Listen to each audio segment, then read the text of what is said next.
I'm Chase. And I'm Timothy. And this is Customer Service.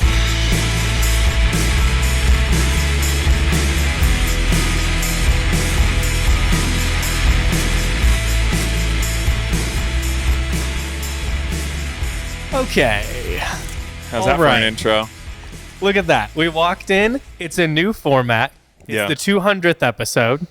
It is going to absolutely kill me to not be able to see what's going on behind me because I'm going to see the shadows of people walking by. And people are going to quickly find out why Abby makes me sit in certain places at a restaurant so that I don't stare at other people the whole time. So normally, if we go to a restaurant, she would strategically try to block me out like a center so in you can't basketball, just look at people the whole time? that I have to sit where you're sitting, so I don't just stare at that. There's a big German Shepherd across the street, which is far more interesting than whatever we're about to do. Big boy, he's good. Speaking of which, before we even get into the thick of it, you been watching any playoff basketball? No, sir. Don't know what's going on at all. Don't know who's in it, even a little bit.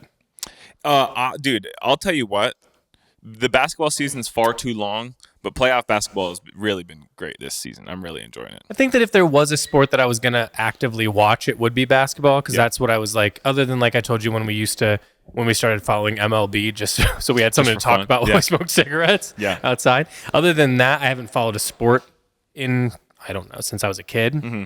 Basketball would be the only one I could, because I knew the most stuff about it that wasn't soccer, but even when I knew stuff about soccer, it's just because I played. It's not because I watched it, because it was never on. With soccer, I've said a million times, is as an American, you have to jump through too many hoops to follow it. Yeah. I'm not waking up in the middle of the night, and to be honest, you played more than me, and I feel like I played my entire life. Yeah. I understand the sport intimately, probably better than any other sport, but like I can't keep, there's how many fucking 30 different leagues in England and around Europe different and shit. Kinds and It's just silly. It's just silly, and the times don't line up. And the MLS is, I don't give a shit about the MLS. God bless if you want to come retire. Nor in the does US, anybody else. Yeah, it's just a retirement community of the best soccer players, which is cool. Thank you for your charity, but beyond that, don't care about soccer. Basketball rules though. Playoff basketball rules. Yeah, I get it. I just don't care. Yeah. I don't know. What am I supposed to do? Golden State-Houston game was really good last night. Draymond Green is a absolute villain. Who's in it? Who's in the playoffs? It's first rounds right now. Okay, so who are we dealing with then? So, I mean, the strong players in the West are OKC, and I would hope – what I'm hoping for is Golden State Cavaliers in the finals. I think that'd be really awesome. Cavs beat the brakes off of the who they played the Grizzlies, maybe. I think it was Cavs Grizzlies. The last two games they beat them by 30 plus. Who the hell's the Grizzlies? Memphis. Oh, Memphis. I'm trying to think. New, or is that always No. I was thinking like maybe Pau Gasol maybe played for Memphis for a period of time before going to LA of that era. I could be completely wrong. Anyway, it's really good. I'm enjoying the playoffs. We got Nuggets game on tonight. I like the Nuggets, but I'm just watching every game right now. But other than that, I hope the LA Lakers win. You do? The America's team. Well, I mean, for the record, if the Lakers were to win this year, that'd be awesome. They just traded for Luka, so there's a lot of drama around them. You know what I mean? Well, that's the guy I don't like. Yeah, you don't like Luka because he doesn't look like a basketball player. No, he looks like he works at a gas station. Yeah, hell yeah. He's a dog, though. Yeah. If you like sloppy athleticism, I do, because it's like when a big guy is like, I can lift 500 pounds. You're like, okay, but that doesn't mean you're good at anything else. You know what I mean? That's the energy he brings to the game to me. Yeah. It's like he can, but that's about, for me, that's where it ends. I think a lot of people like Luka because they see themselves in Luka. It's, if I grew 5, 6, 7 inches, stayed exactly the same. There's a lot of guys out there who played basketball in high school a little bit. Yeah, same. And see him and go, he's just like me. I could if I wanted to. And you're like, no. You're like, absolutely not. If you grew that many inches overnight and had the capability to train, but like he's not the most physically fit looking dude, obviously. You know what I mean? Yeah, when he runs, it looks like a guy who doesn't run very often. Yeah. He's always talking shit, though. I like him. Well, never mind. LA Lakers are out, and another team is in. I don't care. Yeah. Oklahoma City is really fun to see. But anyway, I've been watching basketball. There's also playoff hockey. Don't care about that. Not going to watch playoff hockey. It's silly. Full transparency, I think I just don't care about sports. Yeah. I've tried many times. I've played them. And I just kind of don't need to watch millionaires interact that frequently. Do you know what I mean? Yeah, I'm like all good on watching millionaires pretend this is important. It's like, dude, it's just like these guys at this point are in interviews are just saying like it's just like a job I come and do. It's like no, literally you don't even care anymore. Jokic, who plays for the Nuggets, in his I'm pretty sure I could be completely wrong on this, but I'm pretty sure he spends most of his offseason back in Serbia, and he said like this is a job just like any other job. He wants to come do the best that he can, and then when he's done, he's going to move back to Serbia and buy way more horses. He's big into horses, which is kind of tight when you think about like Eastern Europe and just being like, fuck yeah, I'm just gonna have a bunch of horses. And I was like one of the best to ever play, but I'm gonna move back to Serbia, so that's cool. Do you feel that like it's probably all just like fixed also? This is gonna really send some problems there. If this is someone hammering outside, dude. It's as if they were hammering like this. It's like there's no rhythm to it or it's planned. Yeah. You said something about shit being fixed? Yeah, like sports games are fixed. Don't you I think that it is a growing problem with the it just seems like accessibility to gambling. Because you don't have to go through a bookie or shit anymore. If you live in a legal state, you can gamble on fucking anything. I'm not like, if you put it like, think about if you were a National Basketball Association referee. There's nothing stopping you from going back to your townhome, wherever the fuck you live. Probably a nice townhome. You probably get paid quite a bit of money.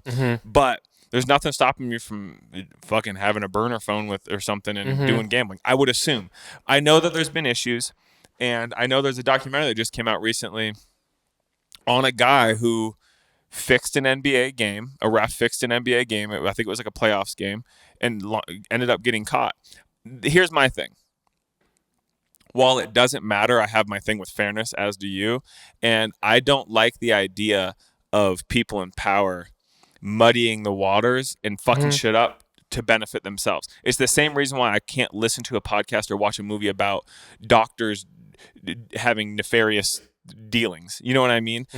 You go into a hospital or you see a medical professional. I trust that they're trying to do the best thing for me. And then you watch these documentaries and shit, and it's like, oh, no, they, fucking took some deal to. And it just people in power. I don't like unveiling that they are crooked. So ride with me on this. I think I got an idea on how to fix the NBA. Yeah. Okay. Or any sports, it doesn't matter. Here's what I think we should do. We're gonna blend two different television shows because that's all this is. It's just a television show. Yeah, it's just a show. Yeah. So we're gonna blend two American Idol style tryouts. Line them up. Anybody can go. You're in high school, whatever it is, and there's $1 million cash prize for like the team who wins, or like the way they're throwing around money in the NBA. It's like the guys that are doing nothing are making millions of dollars. Oh, yeah. You used to make a comfortable living. They were playing. Yeah. So my thing is like, let's say at the end, how many total people are on a basketball team generally? Like total. If I were to guess the active roster, I don't know. There might be a legitimate number, but I would guess it's somewhere between like 15 and 20. Okay, so let's just call it 15. We're going to cap it at 15. So we're going to pay out like whoever wins is going to win like $150 million. Okay, and then you split it up amongst yourselves. Yeah. You know what I mean? So now you've got people who are like, I'm not going to make it into the NBA because it's all just about who you know. I'm imagining like anything else. It's an industry. So line them up. You get everyone in line. Yeah. And then you do tryouts. I don't know. You just make them do like a couple layups and a dunk and a couple 3-point shots. Just mess around a little bit. Yeah. Okay. Yeah. So you have that part. You have judges. You know what I mean? Yeah. We get like the original Randy Bulls. Jackson, Simon Cowell. You're right. We get the original like 96 Bulls lineup plus Randy Jackson. And they judge it, and then they go, and then wait a minute, hold on, let me back up. The judges should be. This is more like The Voice. We need judges that are building a team. Okay. See what I'm saying? I see what you're saying. Yep. So maybe 4 judges, and each of them are drafting their ideal starting 5. Yeah. From a pool of people that are auditioning doing basketball. Yeah. How many players are on the court when they do like and one mixtapes? Like when you're doing like 5v5, bro. Same five. Yeah, I think so. Yeah. Okay, that's what I was kind of thinking. So 5v5. So you're picking 5 best players. Okay. So maybe now we're down to like it only needs to be like $5 million. You know what I mean? Well, if you're saying there's 4 judges and they're choosing their 5, we need 20 people. So, but now we just get people who are hungry. Doesn't matter your age. Doesn't matter your gender. Nothing matters. This is just whoever's good at basketball. Yeah, if you're juicing and you can jump really high, so be it. Yeah, who cares? Yeah. So you get those, and then you actually put that. This would be like first of all, it goes immediately into fun tryout period, then immediately into basically playoff basketball. Yeah. Where it's like you're getting eliminated. Yeah. This is nasty basketball. And you have to to learn to be a team fast. So you also get all that great behind the scenes footage of like who's bonding and who's not. Yeah, so there's internal dramas. And these are people who actually need the money, not like have already made millions of dollars off of endorsing they're hungry. They're hungry, garbage. Yeah. You know what I mean? So they're just hungry, and then it's just pure sports. I'm all for this is pretty good. Who are the judges? Bobby Knight. Who are the people? Yes. Bobby Knight. Bobby Knight. Honestly, dude. Why can't I think of the coach of the Bulls? Phil Knight. Yeah. I think it's going to cap out. Phil Jackson? I'm thinking of the Jackson. Nike. Phil Jackson. Phil Jackson, yeah. Phil Knight I'm thinking of from Nike. Put Phil Knight in there, too. Sure. I don't know who's dead and who's not these days. And Papa John of Papa John's Papa John Stoddard. Yeah, that's 4. That's 4. How many do we need? 4. That's it? So that's it, yeah. That's pretty good. Imagine Bobby Knight and Papa John sitting in a room. Actually, you know what? Make it what the NBA truly is, and let's just make it like CEOs of companies. I mean, so we've got Papa John Stoddard, we got Jimmy John, we've got who else are like corrupt? They're all bad, I think. Yeah. Whoever's in charge of Taco Bell, you know, because they always just think these things like that. They make these like beautiful, nasty, like just middle finger to God arenas, and then call it like the Taco Bell arena and shit. You're like, what? No. Yeah. Here, let me. I just took it a step further. If we imagine them like an asteroid hits Earth, fucking destroys all the people, and then archaeologists have to go through and be like, "This was the arena of Papa John." It's like it sucks so bad. Can you imagine going to the Colosseum in like Rome, and they're like, "This is the Colosseum brought to you by Billabong." Yeah, dude. Honestly, a couple of things. One, I want to go back to sporting event fields not being sponsored by shit ass companies. I also don't want them to be. I don't want the individual athletes to all be like celebrities outside. Like these are just like people that were playing basketball. Well, not Timothy, like Michael Jordan was larger than life at his point in the league, and we love MJ. First of all, I like the Dennis Rodman. I like the Chicago Bulls. MJ's a prick, and everyone knows it. You know what I mean? Sure, but he's back. Listen, Dennis Rodman goes to North Korea, so that came from was basketball. just a different era of basketball. We got to give that up. That doesn't exist anymore. No, that was somehow still. I think it was because it was the birth of like celebrity athletes, like truly, because they were so much larger than life. So that I think that we can't do that. Like it's like that's not going to happen again organically. So we need to go back to like it's pretty raw. Like you come in the clothes that you have on. There's no jerseys. We'll just pin a thing to your like shirt. Yeah. I want to see a guy in jean shorts just eating on the court. Well, dude, it's possible. I agree. You know, an 8.5 by 11 printer paper printout of the number 13, stapled onto a penny, a high school penny. Exactly. It stinks. Yeah, just stinks. Let me pitch you another TV show because it got me thinking. We could take a step from sports. This would be more cultural. That's trademarked, by the way. We've done this in the past. That's trademarked. It's 100% legally trademarked. We will take $1 million in Jimmy John's credit. Hold on. He does not negotiate for me. He's terrible at this. I'll take my half in gift cards. Yeah. Another thing. So if we have any NBC executives, Fox, whoever runs the daytime or nighttime shows. Nobody is cable, but so no, I want Netflix is what I want for this. This Netflix would be great for this. It's similar to comedians in a car getting coffee or whatever they do. You know what I'm talking about? Yep.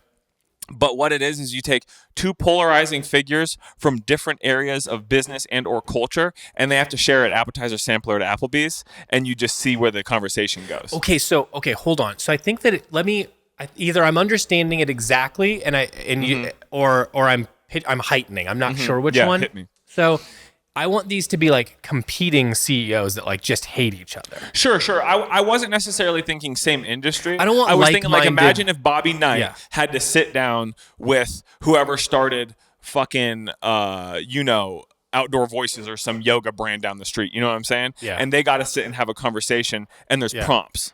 And I was trying to think, Outdoor Voice wasn't it? Prana, yoga.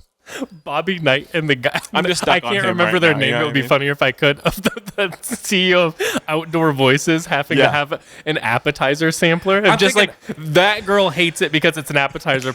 Bobby Knight does not want to be there, period. You know what I mean? She's definitely come promote her brand. Yeah. He doesn't want to be there at all. I feel like people like Nathan Freed. People are good with uncomfortable now. So I feel like we can really like wring out the washcloth with something like this. Yeah, I think it'd be great. I think it'd be great. And for the record, any fucking super modern for the internet type yoga brand was thinking. Really, Prana was what I was thinking, because it's these people I see with their Prana outfits walking with their yoga mats and shit. Prana's when we're leaving. nasty. It's all nasty. Yeah. But you know what I'm saying, like, but if we were to take it, the competing CEOs breaking bread to it's either like Gwyneth Paltrow from Goop getting like lunch with like getting Taco Bell with somebody that she would hate. Like who's somebody she would hate? Didn't she hit somebody with a car? Probably That person. Look at the guy that was skiing that she hit. That's what I'm saying. It's just those two. Yeah. I don't know if he died or not. If he did, I'm sorry. The lawyer is with her. It's so funny. And she's like disgusted by the mozzarella sticks and the loaded baked potato skins. They have to do a cheese pull together. That's how it starts out. It goes like this. Yeah. Cheese pull, logo populates, similar to like Hot Ones or something. There's a little cute neon animation. Yeah. Yep. We got ideas like this for days. I just want to say that was ad lib off the top, as it was Brondo. We did not prepare this. Yeah. So. We'll take anybody too. Sean Evans, if you want to produce Sean this. Evans, you want to produce it. We're not going to judge you for your stuff that you're into. No. We think it's cool, man. I think that dude can house some wings. You seen him eat? He has a lot of practice. That's what impresses you about him. It's like when you see a tall guy. Yeah. I love that he can eat that much stuff. Yeah. Yeah. I'm legitimately fascinated by feats of consumption, and also, like you said, just big guys. Yeah. You see a big dude and you're like, man, you could toss me, man. You know, like you're strong. Yeah. Because I wish I was 6'8". I also like the idea of maybe just doing hot ones, but instead of like hot chicken, it's just like really disgusting menu items that you make people that definitely don't want to do that eat. Like what? Like that nasty ass mozzarella stick, and seeing Gwyneth Paltrow have to eat that on TV and walk me through what her feelings about it are. Yeah. That's funny. I'm teeing her up to be herself too. Mm-hmm. Like I want her to just do her bits, but I want to hear the funny things she might say about it. Yeah. Or maybe you convert some people and they're like, this rules. Yeah. I didn't realize Applebee's is so much fun. It's like, me, Michelle, Abby, and G went to Chili's to get those mozzarella sticks, and it was quite a disappointment. But any celebrity wants to go to like Lone Star with us or something, throw some peanuts on the ground, we're in. Oh, we'll interview you there. I just went to Texas Roadhouse with a friend of the shop. Yeah. Not long ago. Remember, we went out in Longmont because I found out it was there. We each got a steak dinner. What's not to love? Loaded baked potato soup, a steak, and the bread that they give you. You would just be eating the whole time and wouldn't do the interview at all, which is fine because I don't want to eat it, so I'll do the interview. You're just there. Yeah. I don't know why. You're there to get the free lunch. Yeah, 100%, dude. 100%. Fuck, I was just thinking about this the other day about I liked something, but I couldn't tell if I liked it because it was free or if I liked it. So then when I had to pay for it, we'll see if I like it again or something. Yeah. I don't remember what it was, but it was something like that. But sounds right for you. Nonetheless, Timothy, here we are. We're sitting in our photo section of the studio. How right for us to do two things that are very us. Number one, talk for nearly half an hour about nothing while we should have been introducing that it's our 200th episode. Changing the format entirely on the 200th episode, willy-nilly. Wait, should we crush a beer? Do you want to crush a beer? No. If you want it, go. I'm gonna. It's the 200th episode.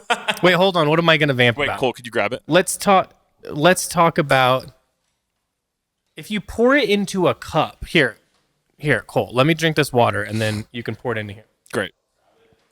200th episode. I don't need a lot. I'll just do a little bit with him. So Timothy, here's the thing. When you think about the number 200, Webster's dictionary defines 200 as who do I got here?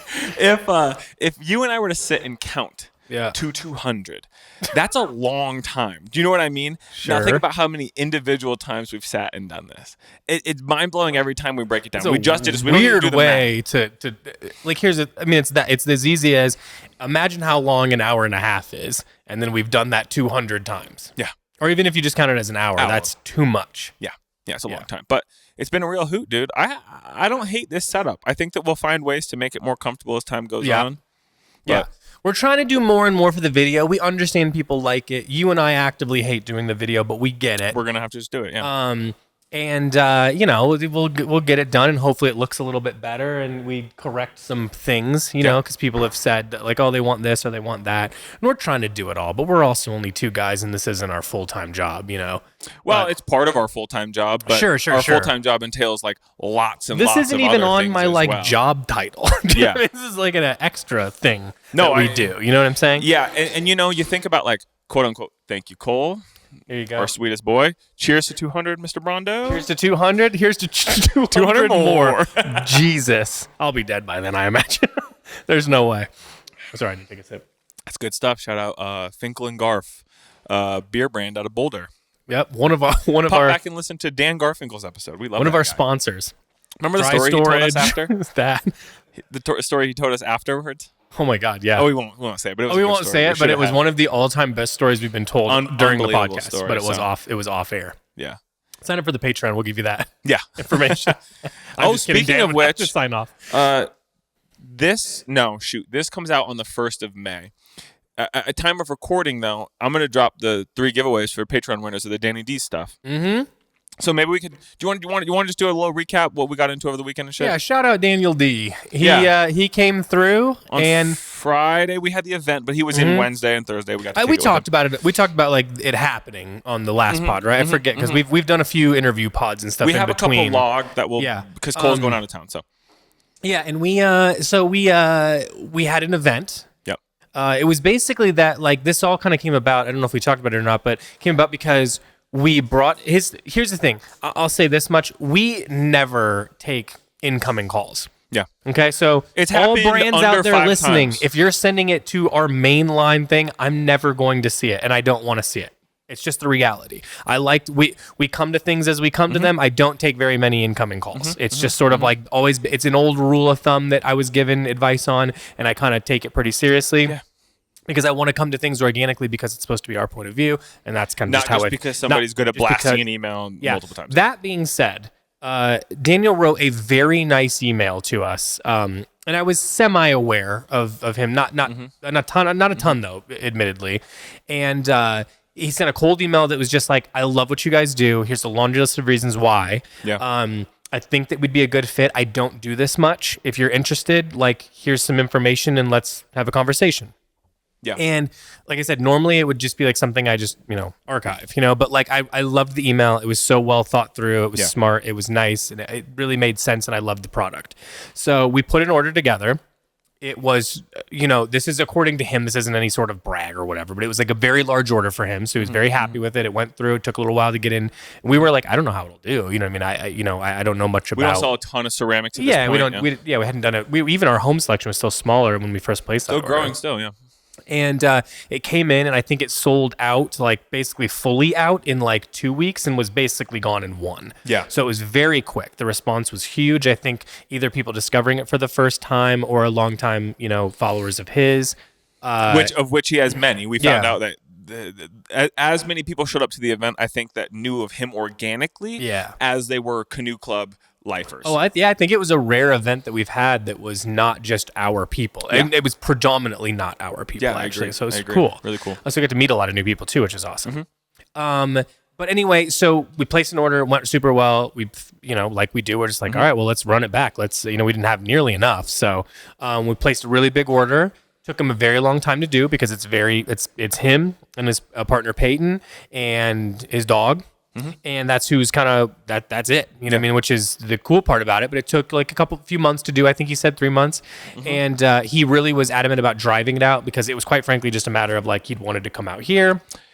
the logistics of shipping is also shipping pottery is a pain in the ass. You know what I mean? Let alone him packing it up, sending it out, making sure it's all secure. Then us having to undo all of that takes forever. I mean, remember it took us like a full day to undo. The original time. Yeah. So just trying to like mitigate that a little bit, but also like then I was like, well, let's just have an event. You're going to be out here anyway. You know, we'll have a launch event. He kindly offered to do some like custom stuff for us that we worked on with him. I mean, for the most part, you can see in the camera too, that catch-all is one of them. Yeah, we've got the little guy there. I don't know if we've got the cup over here, but wine cup tumbler is not out right now, but the catch-all and the wine cup is. Yeah, but the really cool piece is he did this great, like the little wine cup is with the flat irons on it, little cowboy. The have a nice day fuckers, we had a little tray for like jewelry or like catch-all kind of thing. Yeah. And then he made a cool tumbler, and the tumbler actually has a cool little thing on it that it's like a cowboy, like, you know, sitting outside, but hanging up to dry, or a pair of green pants. So it's a little nod to Canoe Club. If you know, you know. But if you got that tumbler and you don't know, take a twirl around it. Sometimes it takes you a second to find because it's small, but it's really sick, cool. Yeah. So yeah, I mean that's really, it was very like everything. It's worked out really nicely with him in that he's so chill and cool, and everything's been super organic, and it's just what makes sense was what makes sense, and it's been great. You know what I mean? So they are a pleasure to work with. They're such kind people. They gelled really nicely with us because I think they have very similar philosophies in business and how they do things and community and all that, which you can listen to in the podcast before this, which we did with him while he was in town. A rare in-person podcast too. Yeah, if you haven't listened to that, obviously finish this one up, but then immediately go back and listen. Don't miss this one because we have a lot of nice feedback on that one. It was a fun conversation, and it's something that our audience often does respond to, where they say, "Oh, it's really cool to hear how somebody got into the path." You know, how they got into ceramics, because his path, like ours and like so many of our employees, are very meandering and not as linear as, say, going to school, coming out of school, getting a job in the field, you got a degree in, and then moving on. You know what I mean? It's not as linear as that. So that's really cool. And fun. Just him figuring it out. You know? Yeah. So it was fun. I mean, the event went great. They're awesome. My man has a following. Yeah. Well, listen, he's devilishly handsome. Yeah. He's devilishly handsome. He would hate to hear this. He doesn't listen to the podcast. I don't think so. I think he would not like this, but there was he's got a way about him. Oh God, yeah, and people he's are just so kind and open, and that's probably that's most of it. He's handsome, but most of it is that he's just legitimately such a nice fella. Yeah, and he says like, "Oh goodness," like seriously, you know, that's just him. There was a moment in the event where an older woman came in, and I could tell that she was like, "Oh shit, I was not ready for what I'm encountering." So I said, "Hey." She's looking at the ceremony and said, "Hey, just come over. Just holler at me if you need anything. I'm happy to help you out." She goes, "Well, my daughter sent me in. She loves Danny D's." And so I know that was a recurring story for a couple of other people too. So, but yeah, it was great, dude. Everybody showed up. Everybody bought a bunch of shit. And nothing but positive things to say. I thought last week was a real hoot. Me and Chris took him out to Dry Storage. Shout out Dry Storage one of the mornings. Got the whole kit and caboodle, everything on the menu, and we just kind of kicked it and bullshit. It was great. Yeah. So. Hell yeah. Yeah. Well, it was fun. It was a good time. Yep. I think we've got ceramics left. It's a little picked over for sure. So get what you want. I mean, you know, those things are made in small batches, and it's going to take us a long time to get them again. Like you said, it took him 3 months to complete this order. Yeah. So, but there's still some good selection online right now. I know, like I said, I know some things are sold out, but I think we still have a little bit of the custom stuff left. And if you're hearing this prior, we're still doing the giveaway for the Patreon. So if you're in Patreon, you got, you know, however many people are in there. It'll already happen. Good chances. Yeah. Hopefully, if you're listening to this, you're the person that got it. We have the 3 set aside, so I will send those emails today. I'm going to run it through an RNG, and we'll see who's the lucky RNG. Wow. Random number generator. I understand. Yeah. I know it from video games and shit, because that's how all of it's RNG for a lot of things. Okay. But, little random number generator. What else is going on? You liking that we're in? How do you feel about the spring weather? We'll say. Timothy, let's recap about the weekend, because I'll tell you this right now. I had the best weekend. I spent most minutes were outside. I would say outside of sleeping, the majority of the time my body was outside. And I took a couple moments to realize, like, man, we are so fucking. If I can be earnest for a second, it's been striking me. I'm getting a little older. Health is not a guaranteed thing. I feel very thankful for my body and my health and being able to fuck around. You know what I mean? And it came to light. I woke up early Saturday morning to go golf with Coop. I want to say one thing. I haven't golfed since a scramble last July. I shot the best round of my life this last weekend. So I just want everybody to know Cheddar Pie's back in business. The only thing you care about in life, no, there's two things. You have only two motivators. The next meal I'm going to eat. Next meal, whatever it is, that you'll forget about instantly. Yep. And if people think you're good at sports. Michelle and I talk about it all the time. It. I do place so much of my value on being good at things. Just to be clear, you don't expand your palate much, and you don't it's not like you're actively like working on sports all the time. It's just occasionally you'll drop in. I feel like the most devastating thing that could happen to you in a given day is that I'm like, hey, do you want to come play tennis? And then you just suck at it that day. Timothy, and then I go, I don't think I'm going to get any lunch after. I think that might be it for you. If we planned on lunch after, it would devastate. And then I canceled. I feel like that would be. But it really truly comes down to like so much of my life up until college, I played sports year round from, I would say, third grade on. I was playing a sport in every season of the year for most of the year. And so much of my value that I felt internally was like showing up and being able to like fucking compete. I hate losing and I hate sucking at things. You know what I mean? So I was very pleasantly surprised when I showed up and played golf, because golf can be, it can kill you. Now I want to say, I am aware that there will be rounds I play this year that I suck absolute dog shit. But for my first time out in what is it though? 4 Like, months, what do you care? 8 months. Like, if you go out there and suck with Coop, what does it matter? Like, nothing changes at all. You just go home and everything's the same. I try to be cognizant of the thing is it's back to my thing of being thankful. You know what I mean? It's like I'm trying to be better about if I suck at something to just go, because at the very least I'm outside in the sun with my buddies. You know what I mean? That's what I'm saying. Like, who cares? But also the other aspect of me that's competitive is like, I paid how many fucking dollars to come out here and suck shit and waste everybody's time. This is your problem. I mean? This is your problem. You paid money so that you're allowed to. It's just so stupid. You paid money so that you can walk around a manicured lawn. For sure. That's what it is. That's what at the end of the day, like I would pay the money to go walk around there with nothing. Well, two things. One, this season, this was my first time out this season, like I said, and Coop is on this new thing of push carts. You know those, the tri-wheel things. Yeah, brother, I caddied. Okay, so I think I'm going to invest in a push cart.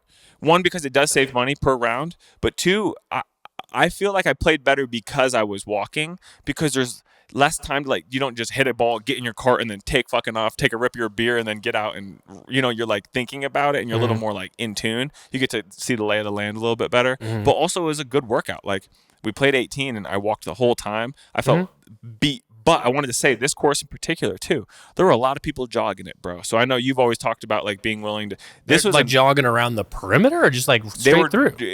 Not on the grass, but they were on the cart path. It's a public course.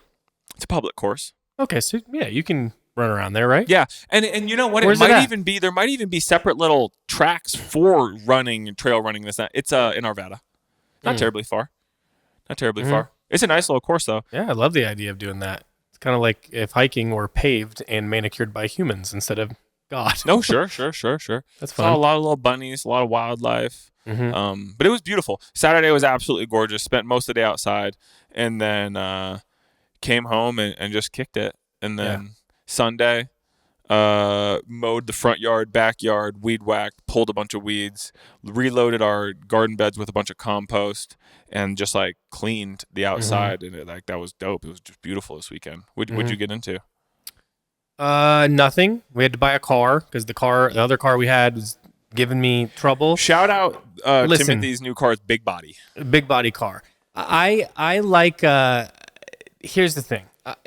We should have done it as soon as like the car was paid off. There was an inkling to just get a new one, because I can't stand car trouble. Do you know what I mean? It's a stress that I will not accept. I completely understand. I agree. I hate it. As soon as a problem starts, because that's how it happens. As soon as there's one, there's more. Yeah. And as soon as that happens, you're just like, I won't do this. I hate not having the car for X amount of times. It's always more expensive than they say. It's all this big to do about where it goes, and it's never anywhere close to you.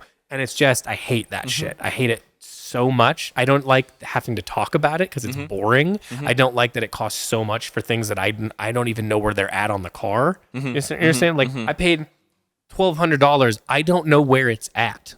Like, I didn't look. I at least want them to come out, show me the part, and go, put that in there. We had to tunnel through. At least then I can be like, I know what it was that I paid for. Currently, I don't even know what it looked like. I don't know what the part was. I don't know. It was the ignition thing. I think it was your starter, right? Fuck, I don't give a shit. I don't give a shit. Don't even talk to me about it. I don't want to know. I have no interest. Yeah. So a little bit was like, oh, we fixed the thing. That's annoying. There was this one other problem that was going to be kind of expensive. And now you start to get into like, how much is the car really worth if I just go trade it in for how much money I'm putting into it? Yeah. I see. So it's just a clean fix. I have a question for you though. I was wondering this when you guys were in this back and forth of an issue. I was wondering, were you guys incentivized to fix the car before doing a trade-in though, or what would have been the value? Do you know what I'm saying? We had to do one because it wouldn't move if it wouldn't start. And there was you don't the want to other tow problem your shit to the dealership as a trade-in. That's gonna and the problem was the one we needed to go to because we were at like a repair one or whatever. It needed to go to another one to get like I'm sure maybe they could have done it all. I don't know, dude. I don't know. It was just easier so that we could also take our time because we had a few things you wanted to look at. So we just needed the car. So and then that way you're not. I think it's easier to get a good value if you're not going like the car won't run. You know what I mean? Because I feel like they've got a lot of leverage suddenly. So the car ran. It had one other. That's what I'm getting at. Is like that's basically it. Yeah. Is it worth it to eat the 12 hundo and you're going to get a better value at your trade-in value? That's my opinion on it. Because otherwise, it'd be like, hey man, there's a lot of repair work here. We don't even we have an estimation, but we're not even sure how much labor we're going to have to put into it. So we got to eat on our end too. So it sucks that you had to do it. But do you want to shout out the new whip? Because this thing's badass, dude. No, I don't want to dox myself like that. I don't like people knowing it's a big the things body, I that's have. all we'll say. It's a big black truck. Yeah, not a truck sick. like it doesn't have. It's I'm not not one chassis. of those guys. Yeah. It's a SUV. Yeah, but it's a big long black thing. Bad. It's great. It's a lot of room. You know my deal. I only like tiny little cars or very, very big cars. It's just like long hair and short hair. Those are the only things I like, either shaved or long hair. I like extremes. You know this about me. Yeah. So it's good. It's good. It's actually, to be honest with you, quite frankly, it wasn't what I wanted. I had a different thing in mind. It was more of an even, at least in size, but like style, it was a big upgrade. But it's right for having a kid, and it's nice to have the room. Now it's cool looking. It's big, but I'll also say it's not cool looking when I have to take a fucking 15-point to get into my parking spot now. So you know what, dude? Listen, I know you hate this. Yeah, but you might have to start backing into parking spots because it'll be easier to get in. Hell no. Listen, I don't know what's going on here in Colorado where every ding dong backs in their car. This riles me. I know. Because Jimmy times, first of all, this is the other thing I do that really makes people mad. If someone does it in front of me and I was about to pull in the parking spot, I pull into it. It's like, because I don't know what the hell you're doing because it's weird. You know what I mean? And it's not like they're putting their warning lights on, so I just snake it. Yeah. I let them get mad at me. Yeah. Yell it up, buddy. Yell it, roll your eyes, flip me off, do whatever you want. Yeah. What you're doing is insane and blocking traffic in the process because no one's good at it. And if you're good at it, is that something you want to be good at? Backing up a car so good? No, I feel crazy. You. I feel you. Yeah. It feels like the guys that do it around here when they back their Toyota Highlander in and then get out. It's like they're expecting everyone to like a round of applause to take place. And it's like, what are you doing? Are you casing the place? Are you robbing this location? Why else do you need to get out in a hurry like that? Yeah, no, I feel you. No, I will never do. I'm not doing it out of principle alone. Even if it was easier, I'm not gonna. Let it take me 15 minutes. It's a car guy thing to back in. That's what it is. And I remember my buddies when I had like a lowered Volkswagen GTI 20th anniversary, Imola yellow. It's really tight. 5-speed. It was yellow? Yeah, it was Imola yellow. That seems yellow. wild for you. It was tight. They did this for the 20th anniversary Volkswagen GTI Golf. It was, I don't know if it was a Golf. It was a Golf, but GTI too. I don't know the differentiation. But they made like 2000 yellow, 2000 blue, 2000 black, 4000 silver or something. And I had one. It was fucking sick. But my buddies would all be like, Chase, why don't you back in? And I was like, I don't know, man. I'm just going to park it normal. I like the back end of it too. That's right. You had an inkling even in the time. This is too much. The only times I do back in here, especially, is if I've already parked in the 2-hour lot and then I moved to the 3-hour lot and then I got to move back. I will back in. So if they chalked my shit, they're not going to see it. Do you know what I'm saying? So I'm disguising it. But I still make fun of you whenever you do. Yeah, I know. He'll say, it's you trying something new cool. today, huh, champ? Sport. Yeah. Sick. So, okay, So I so you did guys got a that. new car. I didn't want to do it. Buying a car is so annoying. It takes so long for nothing. There's like sign here, sign. I'm like, you can just do this for me, man. Like my signature changes every single time. I don't know what I'm looking at. Just sign all of it. Signatures are it's a relic of a bygone era. Nobody's checking a signature, man. Again, the other day I had to sign something for FedEx and I went CB and I was like, never done that before.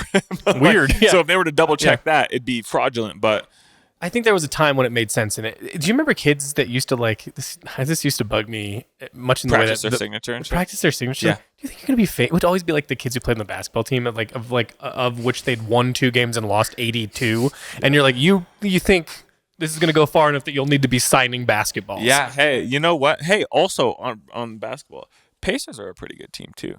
So cool. You're an Indiana guy. Yeah. I'm assuming you're a Pacers fan. Reggie. Yeah. No, Ron Artest. Ron Artest is fucking. That's my favorite basketball player, I think.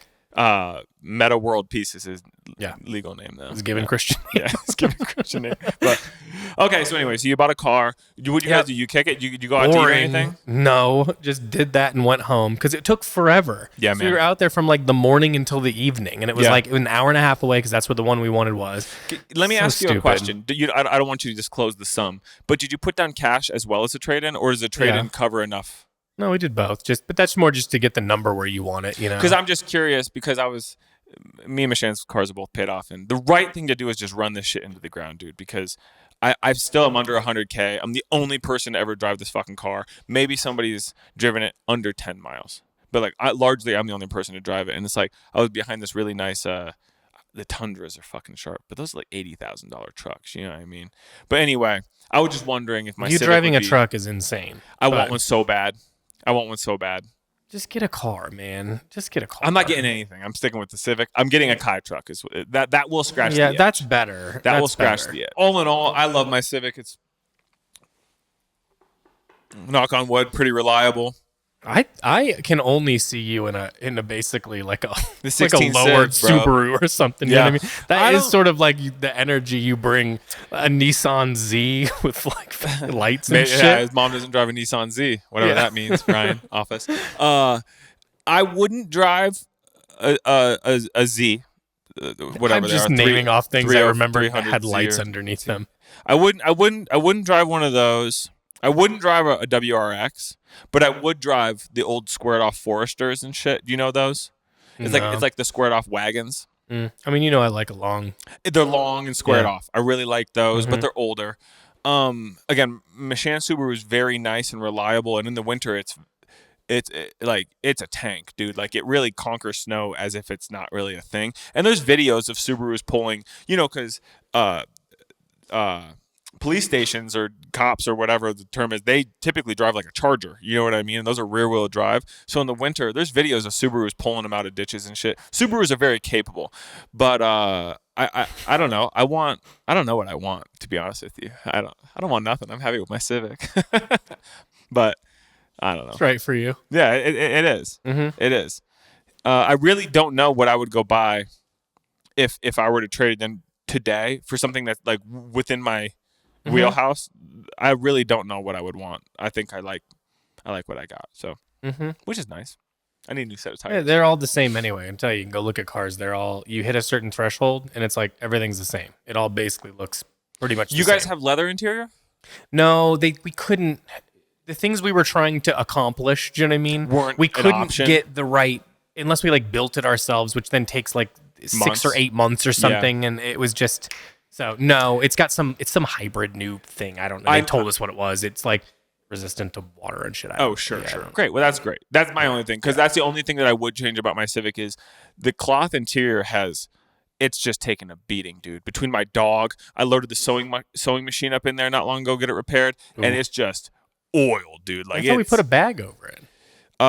When I picked it back up, it was all a cart, so to speak. It was loose. Raw dog. It was loose. You know what is a beautiful car though is the those new Toyota Land Cruisers, the new ones. Those are cool. Fucking gorgeous. The only problem is you get into that utility region, and then everything on the inside's very like utility. It is very and utility. It's not for me. I get it. You know what I mean? But it's like it looks very like it's very like plasticky and sort. You know what I'm talking about? It looks like a Jurassic Park car. No, I got you. And the gauges are all over-gauged and shit. Yeah. What would you ever? Okay, there we go. Put like a system in your car, like a little 12-inch sub or something? No. I would. I would do it tomorrow. No, so I can listen to like sad girl music. Well, that's the thing is because I would just be listening to YF and Lucci in future. Yeah, I mean, I understand it because it's like that music's like built for something like that. Like nothing's happening when I'm listening to, my sad shit. Yeah. It'd be like me playing Alex G with a sub. Yeah, that's what I'm saying. It's like, I don't know. Yeah, it's not really meant to be bumped. I go in waves of getting back into guitar music, as so to speak. If you want to reference the Matthew Berry podcast, guitar music. But I come back to my tried and true Atlanta hip hop. That's pretty much all it's been years. It's the only thing I listen to. Yeah, so. I don't know. I can't. I mean, we've talked about it a million times. Hip hop is nothing that comes like. We just talked about new Young Thug and Future. I was like, hell yeah, here we go. Well, for the record, that's all I'm listening to is of that era. It's still 2019. Yeah, you're talking about the original. Yeah, of course. I'm talking the new stuff. Shit, and you're OG like, Young Thug shit. And then, again, if anybody out there is listening to this and you haven't listened to YF and Lucci, you need to listen to YF and Lucci. Wish Me Well 3 is really good. Ray Ray from Summerhill is really good. Wish Me Well 3 is what you should listen to, though. But anyway, anything else to report this weekend? You guys make any good food or anything? No, not really, because we then we've been like redoing our place, so we've like moved some rooms around and shit, and then we we did like the porch and stuff, so we like reset it up in a different, so it can be like more for like herbs and stuff, and then we also we bought one of those like lowered tables, like kind of like Japanese style tables with the little like basically pillow like tatami kind of things. It's nice. Sick. I was sitting out there last night. It's pretty cool. You guys eat dinner and shit out there, or you just like to Not hang yet, out? but that's like that's sort of the intended I feel situation. Yeah. Plus, it's got like little rails, so it's nice because then you're kind of like you got your own private. situation. Yeah, it's nice. So you guys got any sort of like hummingbird feeder or bird watch situation? I went to the bird store. You for real? This weekend, yeah. Because I've been setting it up nice so that it attracts more for the cats because they like it. There's a bird store? Yeah. You mean it's like a place to buy bird feed and things of this nature? Just birds. Where is it? Is it in town? It's like off of, I think, Pearl Street by like, there's like a jeweler over there. I don't know. There's a bunch of, it's like a. Down this way, Pearl Street. No. Is it close to us or is it on the east side? Is it closer to Target and shit? Yeah, closer to that. Okay. Yeah, closer to that. Cool. Yeah. I don't know. Maybe, and I might be wrong on, it might not be, it doesn't matter. Either way, I was curious because I would love to go. We put up a hummingbird feeder last year. Yeah. There was one time, Michelle and I were sitting outside and I could hear this crazy buzzing behind me. And I thought, there's a dragonfly is what I thought. Because you heard a dragonfly, you know what I mean? Yeah, her eyes got all bugs. big. Beautiful hummingbird, dude. Yeah. Only once. We get them around our place a lot, actually, but not feeding them. We're just feeding. It makes sense, though. You guys you're in a wooded area. Well, there's a lot of trees. Exactly, and there's a lot of birds over there, and there's also a lot of birds with nests that are basically like near our carport. Yeah. So, giving them stuff. They're yipping at you in the morning and shit? They think you're going to fuck with their shit? One time, one went in the car. I think it was just a mistake. And then I had to like wait. I was like late to work because I have to wait till the bird comes out of the car because I can't. I don't want to close it in. So we got some different because we got some bird feed and then like put it out, but the birds weren't into it and the squirrels were too into it. So we had to like switch it up. So we got like stuff to feed the squirrels because I'm only doing this because the cats love it. Oh, they love to have the squirrels on the dude.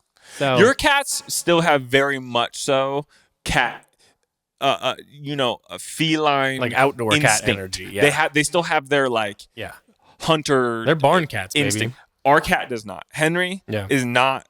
He would not survive outside. He does not have the instinct I don't think that if a mouse appeared in front of him, I don't think he would even see it. Do you know what I'm saying? Yeah. He doesn't have that instinct. I But mean, your guys' are crazy. Yeah, and most of the cats I've had in the past, more on that tip of like, they ain't going outside. No. But these cats are I think they would be okay. Yeah. They got it. They got the dog in them, you know? They do have the dog in them, especially okay. Frank.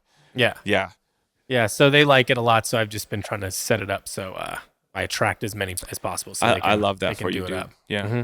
Plus, I like looking at animals, so. What'd you get at the bird store? Different type of feeder, and then the lady talked to us for a long time. I don't think she gets a lot of customers in there. She was talking to us a lot about bird stuff. And just we got whatever she recommended for the birds and the squirrels, and then got 2 separate things with a squirrel feeder, basically, because then that stops them from trying to get everything else, apparently. Sure. So, trying that. It's really only 2 squirrels. There's by skinny one and a big the one. squirrels, they ain't gonna go dick with the rest of the shit. Is the hope? Yeah. Yeah. Because if it's like if they can easily get one thing as opposed to the other, then they'll just get that instead of trying to like rip apart the other thing. Interesting. That reminds me, I want to stop by the Indian market over in that realm. Let me ask you a question, and I'll get to the point. It'll make sense. Do you remember when Gia would do her ballet recitals? What time of year was that? Spring or summer. Yeah, around this time? Yeah, around this time. We went into this Indian market last year to pick up Chakali snacks. Chakali snacks are the best. Google it. Chakali. Best snacks ever. Remember, you guys put me onto these little spiky Chakali. Maruku is what it is. It's a Maruku snack. The guy, last time we were in there, again, it's been a minute. I thought it was around this time of year. The older fella, right? Yeah. And he was telling me, he goes, hey, do you like mangoes? Because he always tries to sell me on his shit, which I love. I want to be sold to there because he's never wrong. He's never wrong. He's so fucking sweet and nice, and he'll let you sample, yank some stuff out of a box. He's the man. He's the man. But he goes, hey, let me ask you something. Since you're already here, do you like mangoes? And I go, I love mangoes. He goes, let me tell you something. These mangoes right here, and he had a shoulder height stack of box of mangoes. He said, these are the best mangoes money can buy. These are grown in India. He said, the problem is the best mangoes that are in India are grown for export. So what he's doing is he's importing to the United States these mangoes grown from a specific region in India. He is then repackaging them and sending them to his mother in India because he says you can't get this grade of mango in India because they're all for export. And so I was just thinking, since we're talking about shit on that side of town, just reminded me I need to go through and hit up some Chakali. But I'm going to spend the $60 on a box of mangoes. So I will report back. I'm just saying this out loud to try to remember. I will report back. If these hit though, dude, we're in for a treat. Why don't you get me one of those mangoes? Happily, I'll Timothy. pay you back Happily. Yeah. How much is he selling these mangoes for? $60 a box. Oh. Yeah. I thought you were $60 a piece. I was like, God damn. No. $60 a box. How many come in a box? You know, the box is probably, if I were to guess, probably 24, just shy of 36 inches. I'm thinking in terms of a yardstick, it's probably in this realm. You know what I mean? 24 by 18. I would assume you get a solid 20 plus mangoes at least, you know? That's pretty good. All things considered, if he's saying these are the best mangoes that money can buy, I believe him. Trust him. You know? He doesn't mess around. I love that guy. He's great. So maybe I'll swing through sometime this week. Also, I want to shout out too, if this interests you, I'm saying it to Cole too. The Whole Foods near us, which I would assume the produce program is similar throughout Boulder, they have feijoas for sale right now. I let you take a little nibble of mine yesterday. A feijoa is native to New Zealand. It's a little fruit about this big. It's about the size of like a big lime, right? And I've heard them called pineapple guavas, but the fruit it's really aromatic and sweet, and it's just its own thing. So if anyone out there in the region or if your area has them, feijoas, they're mighty cheap, mighty good. So. Anyone else wants to hear about more local produce, please drop a comment. I got a lot of time to talk local produce. I've always said if I ever left Canoe Club or if life went to shit, I would be a good produce buyer for a local grocery chain because I'm tapped into that shit. I know what people want. I know what the good shit is. Yeah, they don't want any of this weird shit. That's what they want. They just want fucking oranges and apples and, like boring shit. I've got my recommendations within the local haunts, so to speak. So interesting. Yeah. I recently gambled on a fruit. I didn't know what it was. I forget what it was called, so it's not going to help. But it said it would taste like a pear. It tasted like shit. It just tasted like nut. Like, when you eat coconut and you're was like, it what the hell? No, it looked like a mango. But when you cut it, it was like white on the inside. Cherimoya? No, that doesn't sound right. It was a. I want to say it started with a P. I mean, we don't need to. Wasn't a papaya. You would have known papaya. No. This was a weird. I'd never seen it before. Whole Foods. Huh. I'm not going anywhere else. That's I know. I thought that was strange. They didn't have many of them either. Just to be clear, it was like there was like it looked like 2 trays of them. You know what I'm saying? Sure. And I was like, all right, this is a weird. Let me check this out. It said it tastes sweet like a pear, and I was like, great. So I got it, cut it up, ate it. It almost tasted like what's that? Maybe is that the one that's like it's like white and like a reed almost, like when they cut it, it kind of comes. It's like if you go to a fruit guy, and it'll come with the. Comes with the other stuff, the mango and all. Oh, I know what you're saying. No, a cherimoya is like custard on the inside. No, that's not it. Then it's like spiky on the outside. What's that stuff called when they put the tagine on top and it's like this? Was it? Not. Oh, it was jicama. That's what I was trying to think of. You don't like jicama? It's fine. It's fine. It's just like it doesn't have like it's just sort of plain. It tastes like Korean pear, like a watered down Korean pear. That's kind of the energy you sort of got here. Jicama. It didn't do anything for me. And it was just kind of like this is kind of like chewing on grass. You know what I mean? It's just kind of nothing. I really like it because it's very hydrating. You know what I'm saying? It's like juicy, like a watermelon. I understand what you're talking about with that. This was like not that though. This was like a pear minus flavor and a little harder. No, I mean you're nailing it. That's it. There's not a lot to it, but I really love it. There's something about it. Yeah. In my eyes, it kind of feels like a healthy way to consume a lot of food. Yeah, that sounds up your alley. But I'm not talking about jicama. I'm talking about whatever the hell I had. Whatever that was. You didn't get jicama. Yeah. No, I know what jicama is. I've had that plenty of times. That's fine. I get it. You're right. It's very like refreshing at least, even though it doesn't have like a ton of flavor. But this was different. It was no good. So it wasn't a pepino melon, was it? That's sounding closer. Could have been. Sometimes they're spotted. And they're like a hard, shiny shell. Definitely not a hard, shiny shell. It's like a big cucumber, like a shittier cucumber. That was pretty close to what I would have said. I think I even told Abby it tasted like a cucumber. Yeah, a pepino melon is like a tasteless. It's like because a cucumber is a cucumis melon or something. It could have. I don't remember. Either way, yeah, they're not worth getting. Yeah, they're beautiful. They look nice. Yeah, I've picked them up many times for that purpose, but they're not very good. Okay, let's do customer questions. Let's get into it here. Here, real quick. Cole has one pulled up. Can you show him that photo of the pepino melon? Yeah, see if that's it by chance, Timothy.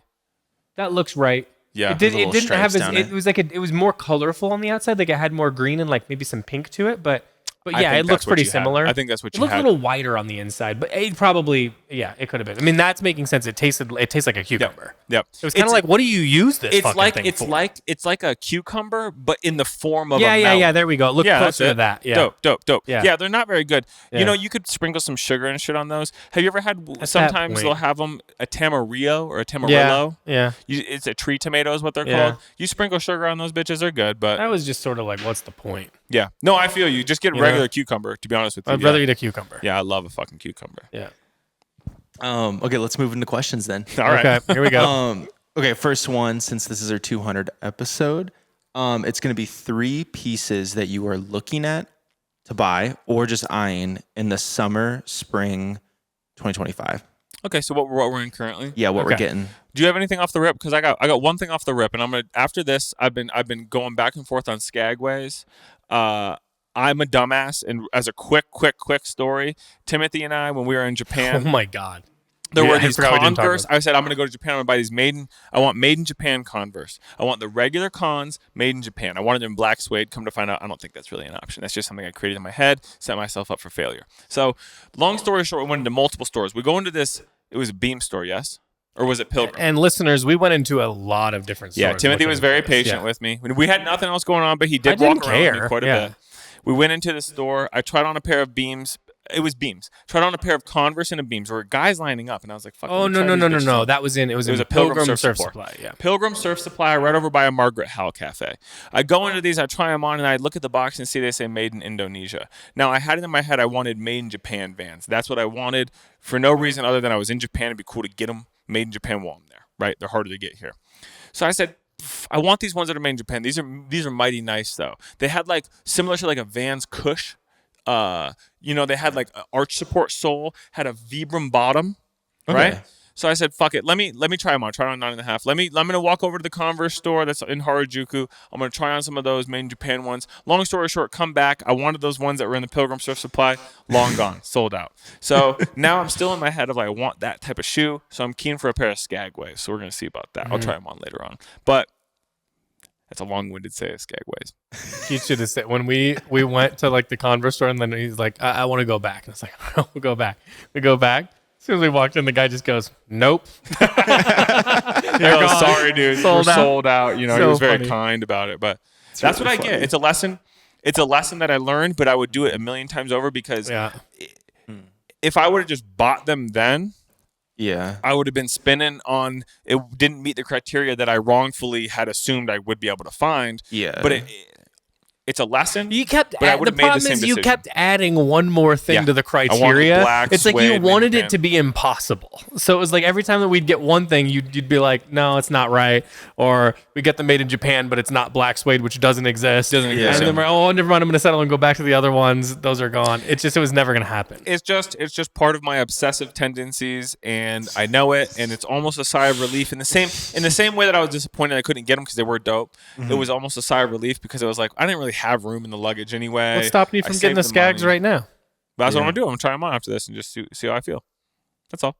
The Skags are probably going to be better too, because the issue, even with the made in Japan Converses, are so thin. Like the narrowness of the because I thought it would be better than the ones we get here. Even like the 70s, like those are the ones that have suede. Yeah. And I feel like the Skags have enough of a toe box where it's not like you're getting your shit cramped up in there. Are they just the regular, or are they the tall boys? What do we have right now? Which Lows. Yeah, Lows. Yeah. Regs.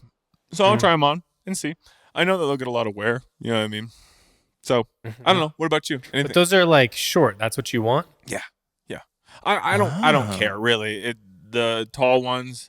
Again, if I saw them and I tried them on, it's all good. There's something about low Skags that I don't hate. I would prefer low Skagways over low Cons. But I had a pair of Jack Purcells in low that I really loved, but those are what caused my ingrown toenails.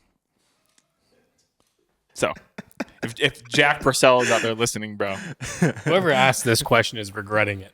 Yeah, too bad.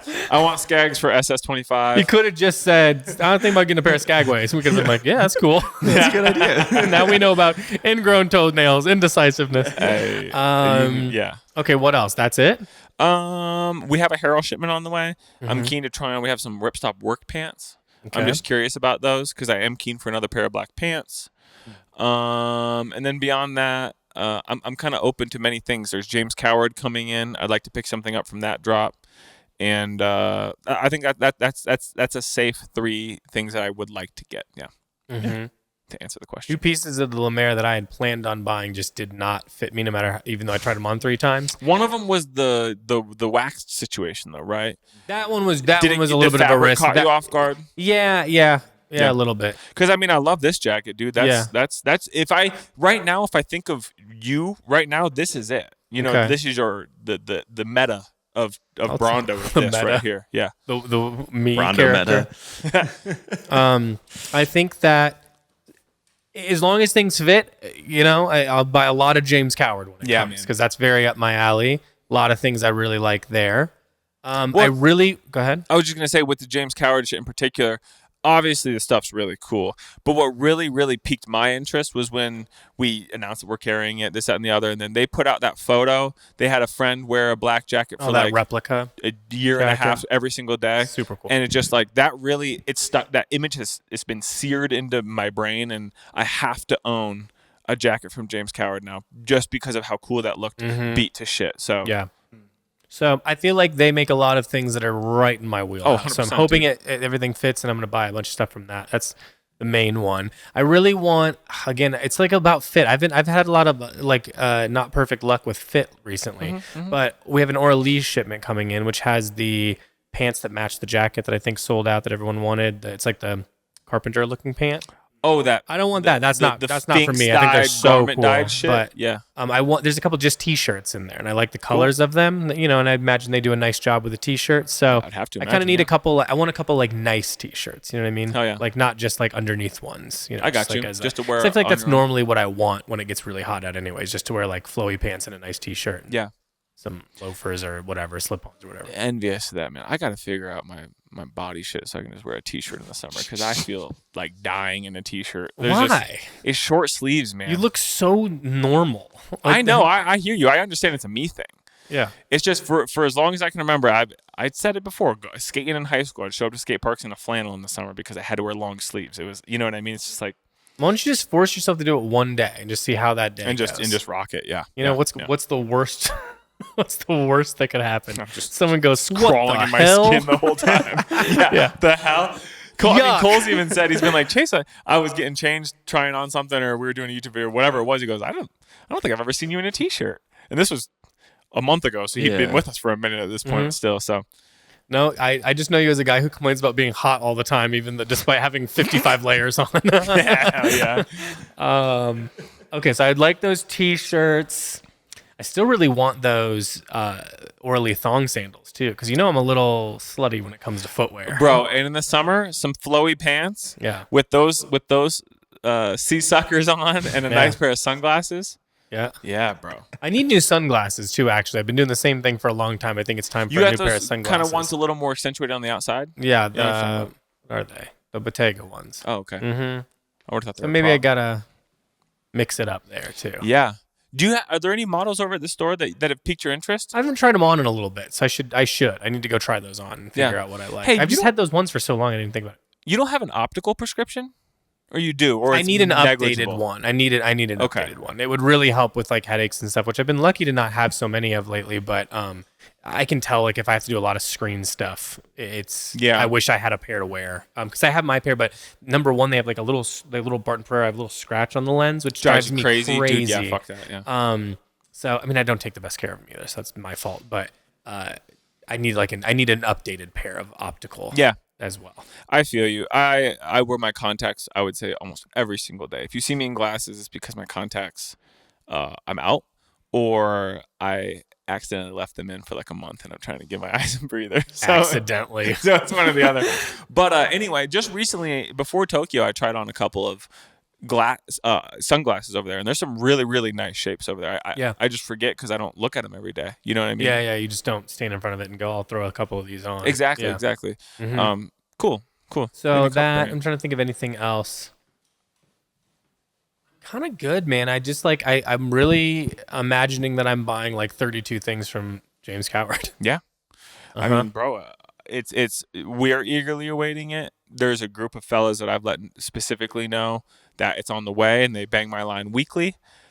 So the sooner that can arrive, the better for all of us. Listen, for my obsession. Mr. Coward's he's doing what he can. I don't know what to tell you. Hey, I ain't throwing shade. I get it.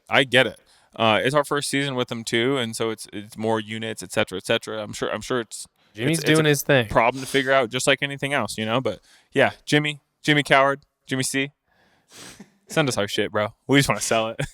We will sell it. Yeah. So. I'm trying to think if there's anything else though.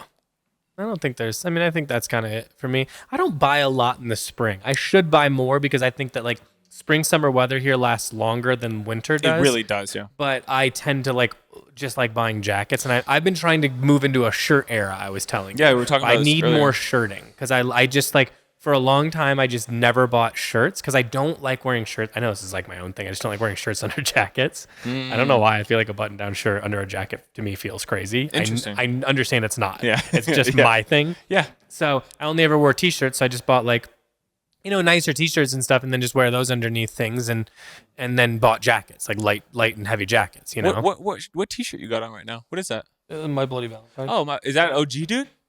This one.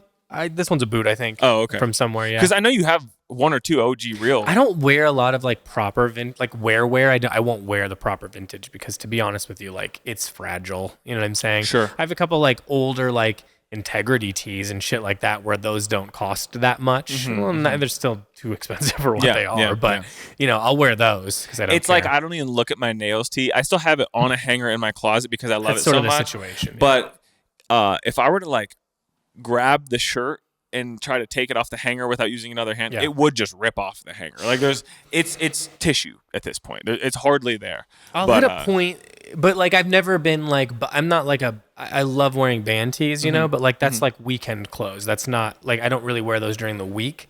Look at what I got. So it's kind of an expensive situation for. Oh, is that the Chris's weird one that I sent you? Those ones where that boot was great. So fucking sick. It's like it has like a cool back thing too, right? Yeah, it's a similar graphic on this front. She's got it's a girl and she's sprouting radishes, and then it says Chris is weird, and then on the back similar situation, but she's sprouting strawberries. Very nice. So cool. Yeah, really cool.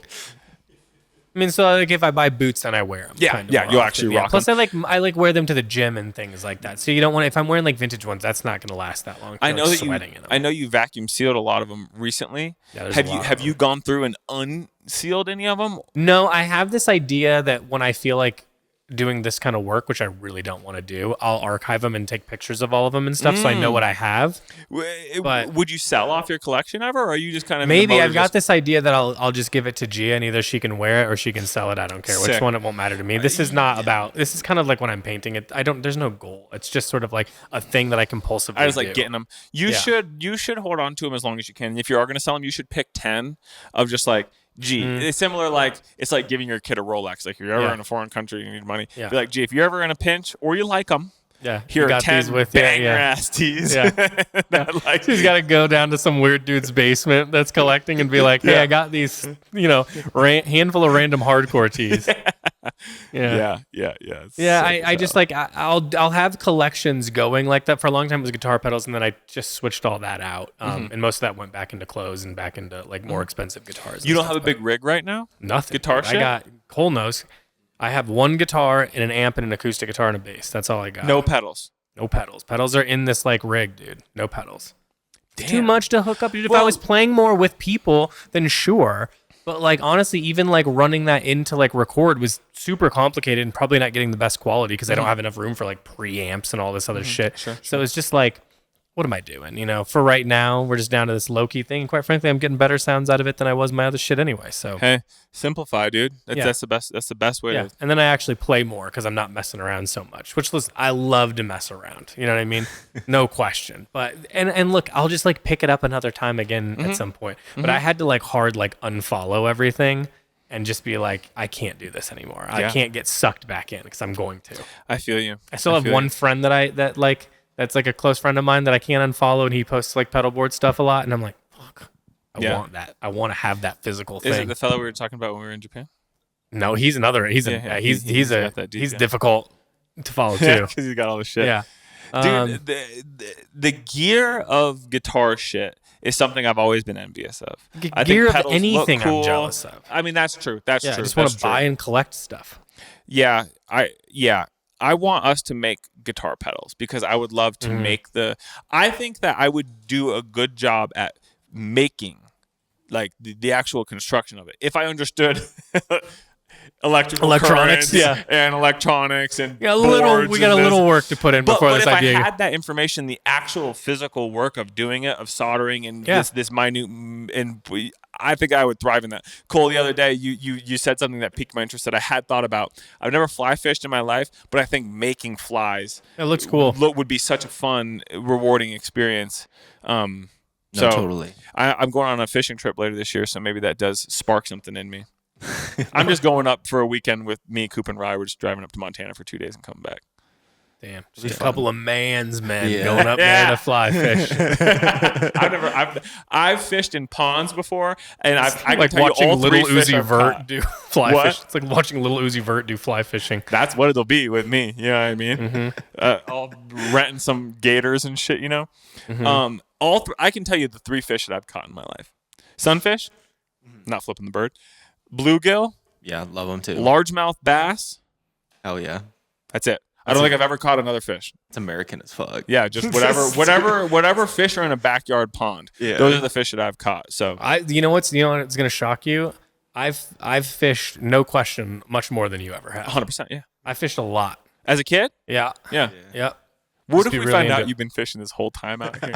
Hell no. Well, we have our buddy, a mutual friend. I'm not gonna hurt an animal. I'd fish for a person sooner than I'd fish I'm not gonna kill the fish. I'm not talking about killing a fish. You want me to let me stick a little lip ring in you and drag your ass around, motherfucker? Yeah, no, I feel you. That's why I'm gonna get on top of this roof and I'm gonna dangle a Jimmy John sandwich and I'm gonna you dare! I'm gonna catch your ass. I will bite you instantly. Reel you in. I've got no control when it comes to the JJ. They're like Chase, there's a line off here. Like I know, dude. You're literally describing SpongeBob playing hooky. Eat around it.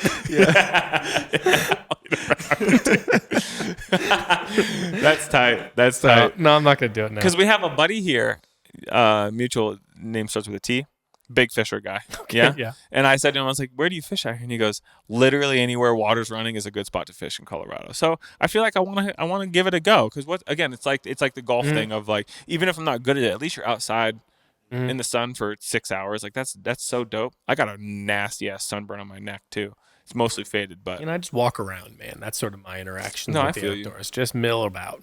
You know what I mean? Yeah. Do one of my 4 or 5 hour walks with my ambient music on. We're about hitting that point where you're gonna get your 4 or 5 hour walks in. Yep. The weather's been too shitty, especially on the weekends. But like, I feel like we're about out of the weeds, and then I'll just be you can see me around. Not interested in talking if you see me on one of my 4 or 5 hour. Don't walks. bother. There's no discussion. Yeah, I just mill around. There's no. Abby always asks me, "Where do you go?" I'm like, I don't know, dude. It's like it's very freeing to go. I just walk in any given direction, and I don't. There's no thinking. No, it's cool. It is cool. Yeah, it's like as a kid, me and my buddies used to ride our bikes to another neighborhood and try to get lost because the thrill of finding your way is fun. Yeah. But we got to the point where it's like there's nowhere that we can get on a bike that I'm not going to know where I am. You know what I mean? Yeah. I mean, we've got the mountains. I just sort of. You can orient yourself. I just gotta figure out where those are, and if I need to start heading back, then I just start going towards those, and that's about it. Mill around, just look at people's houses and the shit they got in their yard. Yeah, dude, what's not to love? Yeah. Nothing. Yeah. Really try to free the mind. Yeah, dude. Hey, yeah, it's good. Yeah.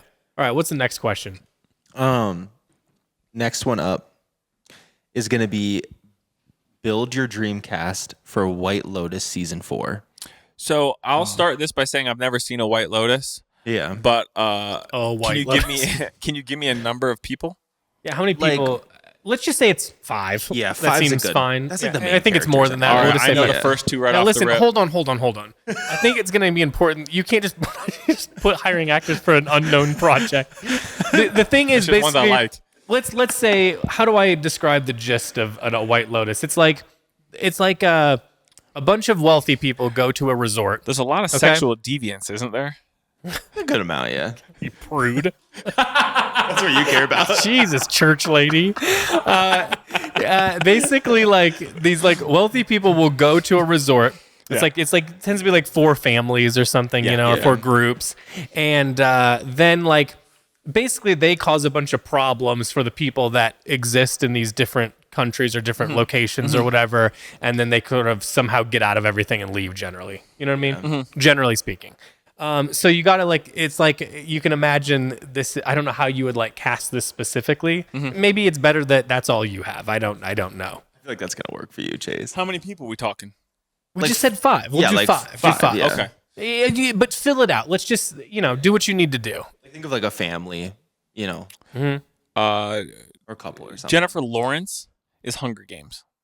Yeah. Right? Yes. All right. I want Bradley Cooper and Jennifer Lawrence right off the rip. Okay. I just watched Silver Linings Playbook, and I love those two. I think for the first time. Recast. You're like, I don't know, maybe like De Niro is like their dad. Yeah. You're just doing Silver Linings Playbook 2. That was, I swear to You're God, like, the location could be like, do they have like a Hilton in Philadelphia? Yeah, dude. So we'll start off strong with them. Okay, we'll go back and forth. You've got your first 2. So this is your first couple that's arrived at the resort. Okay, cool. My first couple is going to be why can't I think of it? Okay, I'm going to do Richard Kind and Sally Fields. Pull up a picture of Sally Fields for me, Cole. From Mrs. Doubtfire, famously. Nope. Don't know. You know Richard Kind, obviously. I know Richard I think Kind, this is a perfect couple. This is sort of like the conservative couple that's going to get but maybe they shake it up a little. They're looking, bingo. You know Sally I've never seen her. Pull up a different photo, please. Sally. She was in Who do Smoking you the think Bandit. Cole is suddenly? He's our producer, bro. Not your AI assistant. Is that better? I've never seen her before in my life. What the fuck? She's like a very famous person. I mean, maybe she All right, is. so Sally Field and Richard Kind Okay, are mine. great. Sounds like a great couple. Yeah. Yeah. So they're like, let's say they're like a couple, like an older couple that's looking to mix things up in their marriage. So they feel like they'll get into something. That's good. Yeah. Like maybe they're like their son-in-law and daughter are like a swinger couple, and they're like, well, let's just try it, and just so we can understand where they're coming from. Oh, okay. With the son and daughter? Maybe? No, it's I'm not saying they that want kind- it's to not better that relate to their daughter and son-in-law. Okay, So all they're right. trying to, Just a little I'm bit just of on the incest. note of sexual deviance. That's all I'm saying. What is with you in the sexual deviance? This has really all got I've you heard about is there's a lot of, Yeah. jerking off and shit in the show. Yeah, I mean, I figured. Good. You know what? That's good enough. That's fine. I have the next couple. Okay. It's Bill Skarsgård. You know who I'm talking about? Yeah, the kid that played It. Yeah. Okay. I think he's As real It. handsome, and I think he's cool. And I just watched just to throw it out there, and maybe they'd make a good couple. Okay. Both good-looking people. Him and Anya Taylor-Joy. They'd be a good couple. Okay. I don't have. This is First of all, the budget for your movie right now is astronomical. Yeah. I just watched Furiosa on the way in, so I was like, oh, fuck it, Okay. Big name actress. Jesus. So those two, they're a couple, but they're probably like normal. Do you know what I'm saying? But like maybe they're a little caught off guard by the goings on of. Okay. Of the I'm resort. gonna now do. This is gonna be like a father-son group that's on vacation together. Yeah. Okay. They get along or no? I got it. No, they're trying to fix their relationship. Pauly Shore, I want to be the dad, Yeah. and then I'm thinking, I don't know that many kid actors. What about the kid with the eyebrows? He's in that. You got to speak. He's you're in that speaking movie with Chase right Jennifer now. Aniston and maybe Ed Helms. He has eyebrows. He has the eyebrows. Oh, with the You know what I'm talking about? He's too old. Is he? He needs to be younger, I think. Yeah. You know what I'm talking about, right, Cole? Can we get one of the kids from Stranger Things? Kid with the eyebrows. I'm just looking up kid with. Get the this fuck- Yeah, guy? he's got it. Yeah, that's what I'm talking about. Yeah. His name is I think that you're thinking Will of that Poulter. movie, which is insane that you're the only person that's going to reference that movie. But he's like older now. I think he's too old for Pauly Shore to be his dad. Oh, okay. I think. Here's the thing. I guess I don't know how old Pauly Shore is. As a either. quick aside, Yeah. No, I'm going to walk it back. I decided I wanted it to be something different. I want it to be a gay couple, but I know these aren't our gay guys, so that might be a problem for casting. But I want Brendan Fraser and Pauly Shore. So it's like what can I think of the movie? Encino Man. I'm recasting Encino Man. You already recasted Silver Linings Playbook, so I'm going to recast Encino Man. But they're like a couple that are like going through a rough patch in their marriage too. So cool, very cool, very cool. I like Brendan Fraser. By all accounts, seems like a nice fella, right? he's a great guy. You don't hear bad things about him. Shout out my brother-in-law Jared. We used to have a Brendan Fraser podcast where we exclusively. This was before his like comeuppance too, like his return to acting. We were just doing it because we legitimately liked him. We got to get them on the pod, brother. Dude, this cult couple just walked by. Speaking of couples, there's alleged cult couple. We don't want to get sued. There is. Oh my God! Look at this dog. See, this is why we can't do this up here. That's an Akita, baby. That's a dog I've never seen before. So there's a couple. That's a Akita. My friend had one. My friend had an Akita. Yeah. I think I told this story. I slept over his house, and then when I woke up, the dog was just staring at me like dead in the eyes, and I had to be like, Mr. Lee, can you come get the dog? And he wasn't hearing me.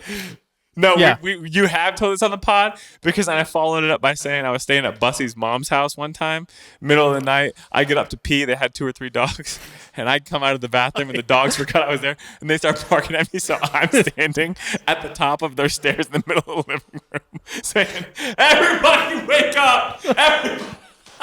God, dude, I'm screaming. So annoying. It's so annoying. They were barking at me. Just the most. I'm screaming for everybody to wake up. Shit. Brendan Fraser. We were talking about that. Just go to the next one. Just go to the next one. Brendan Fraser and Pauly Shore are my second. Oh, yeah. Okay, I forget it. Okay. So I'm looking for just a wild card. Well, I know you can do whatever you need to do here. We're one more person though. Whatever you need to do to fill it out. You can choose, whatever.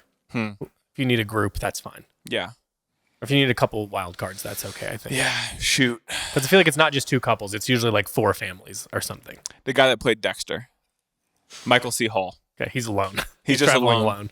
He's alone. He's an author he's doing a sabbatical. He's trying to write a new book. Okay. But he's fighting some demons from his past. Okay. Yeah. I like it. Yeah, his name's Dexter. Yeah,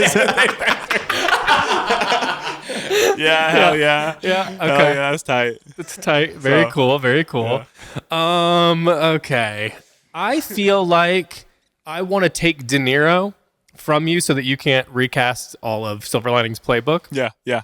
I know this isn't a battle, but I'm treating it as such. So I'm going to take him off because I like him in anything, but I want him to be like he is in the movie The Intern. It's a movie I've watched about 55 times in my life. Every time I'm on a plane. Yeah. Love that movie. I love Anne movies Hathaway. like that a lot, but only like I like them on airplanes specifically. Like give me any sort of like dumb broad comedy. Yeah, sure. That's like got a little heart to it. Yeah. So The Intern's a really good The example Intern's of that. great, dude. It's so feel good. It's a good movie. It's the Intern's a good first movie. It's the movie I saw the first time I went to a drive-in theater in college. Seems like a wild movie to see at a drive-in. But Yeah, it was a 2-parter. It was that and something else that I don't remember. Okay. I want to say something. Mm-hmm. I would vomit if I had to talk to Anne Hathaway. She's like the most intimidating actress to me. Yeah. Do you know what I'm saying? Like, yeah, kinda. I don't think she'd be like. She's not doing anything warm. for me specifically, but I get you. She's just scary. pretty. To me. Yeah, Not really scary. Not Really scary. pretty. She's kind of like dorky. Intimidating. She's like a theater kid. I'm No, not she's worried very about her. intimidating.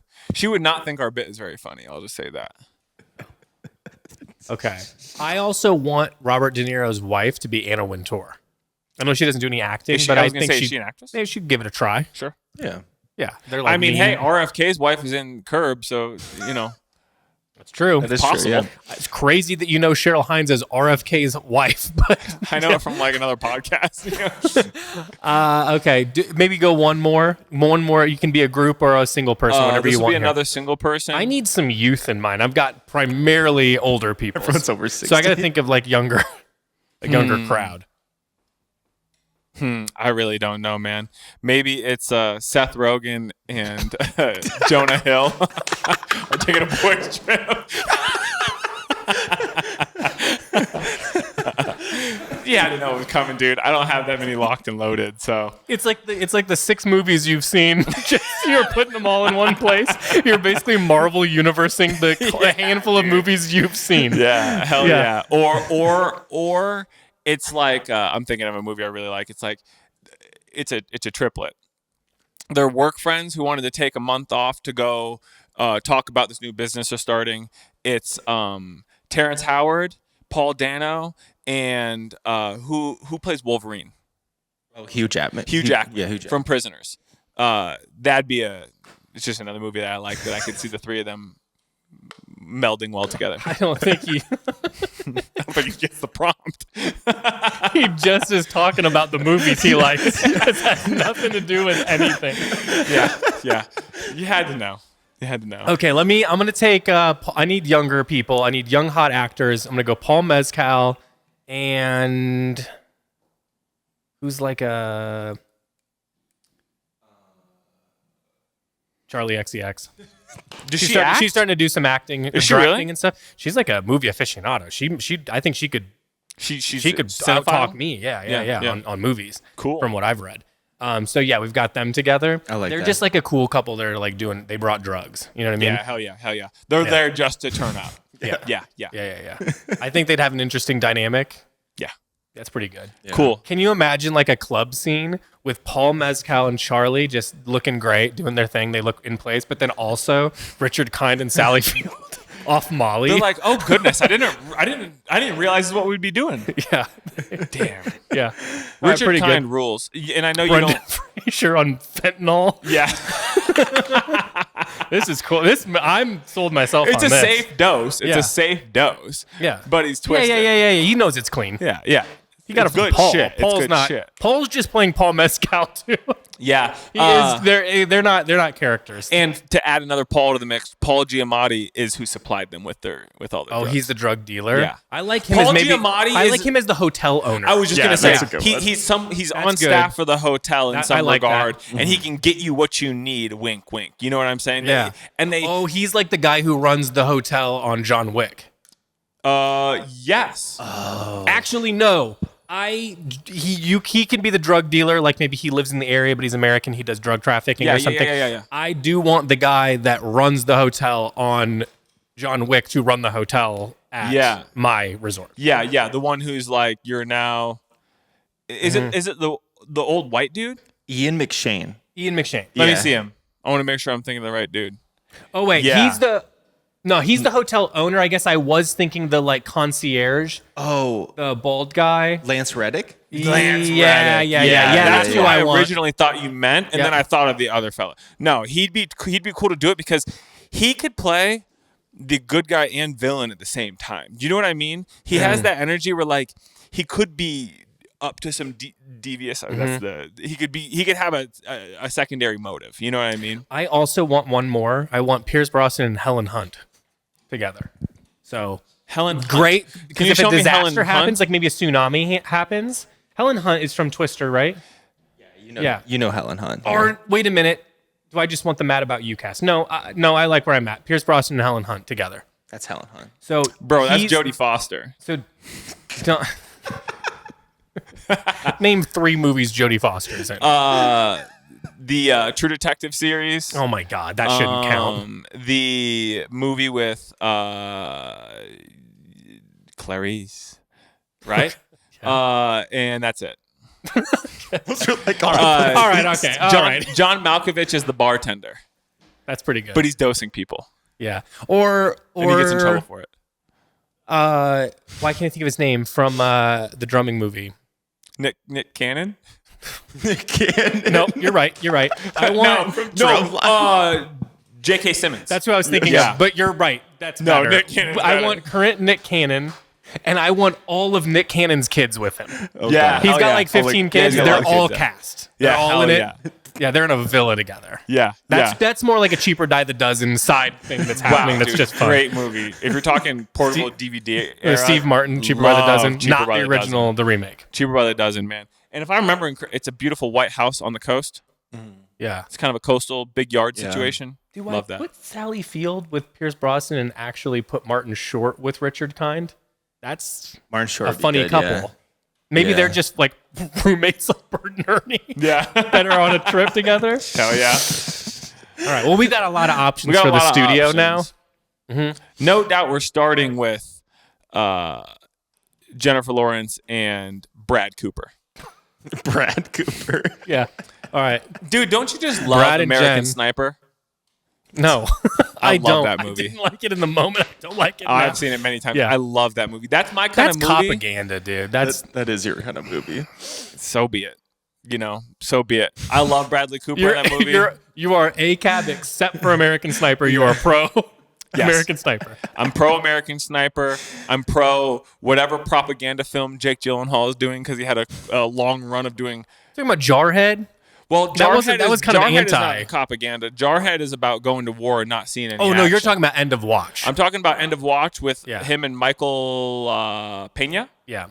And there's another one where he plays something. He's like the 911 operator. 911 operator. That movie sucks, but is kind of good. If Yeah. it makes sense. I love Michael Pena.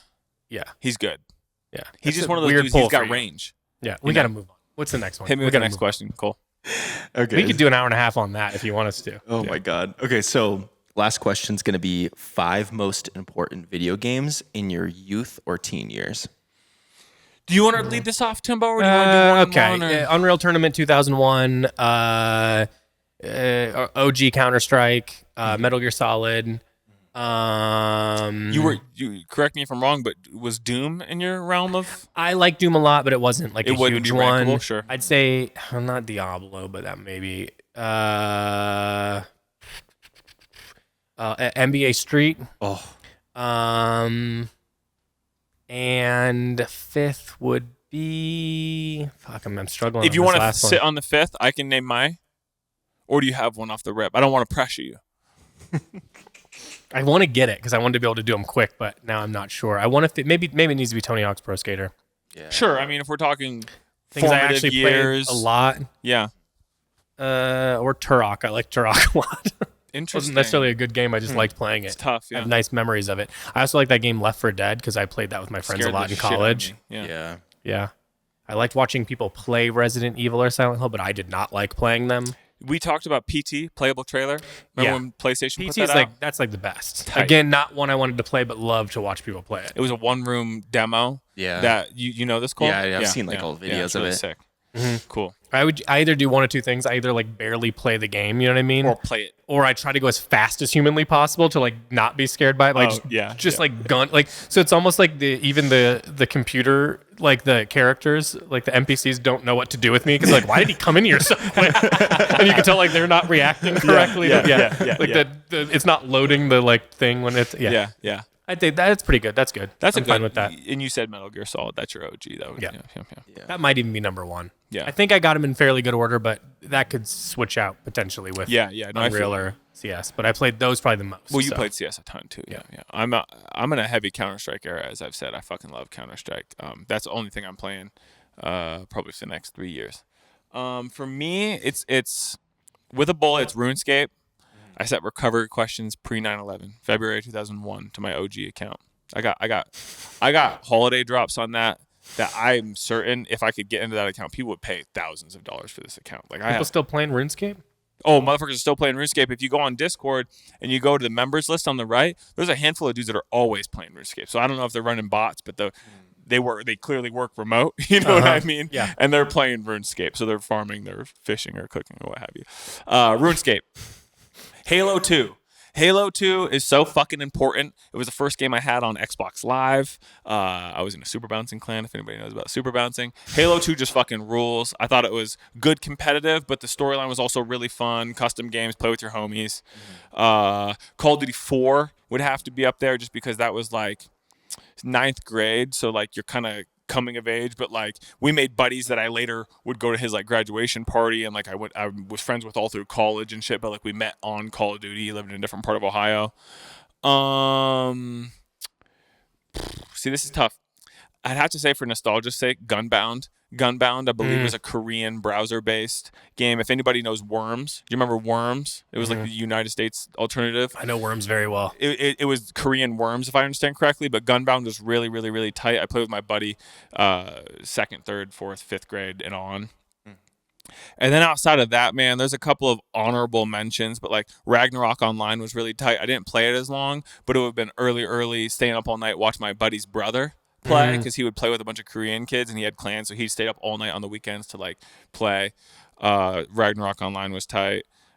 Destiny would be an honorable mention because I think Destiny PvP was to this day one of the most competitive person versus person situations. They would run trials on the weekend. I thought that game mode was really fun.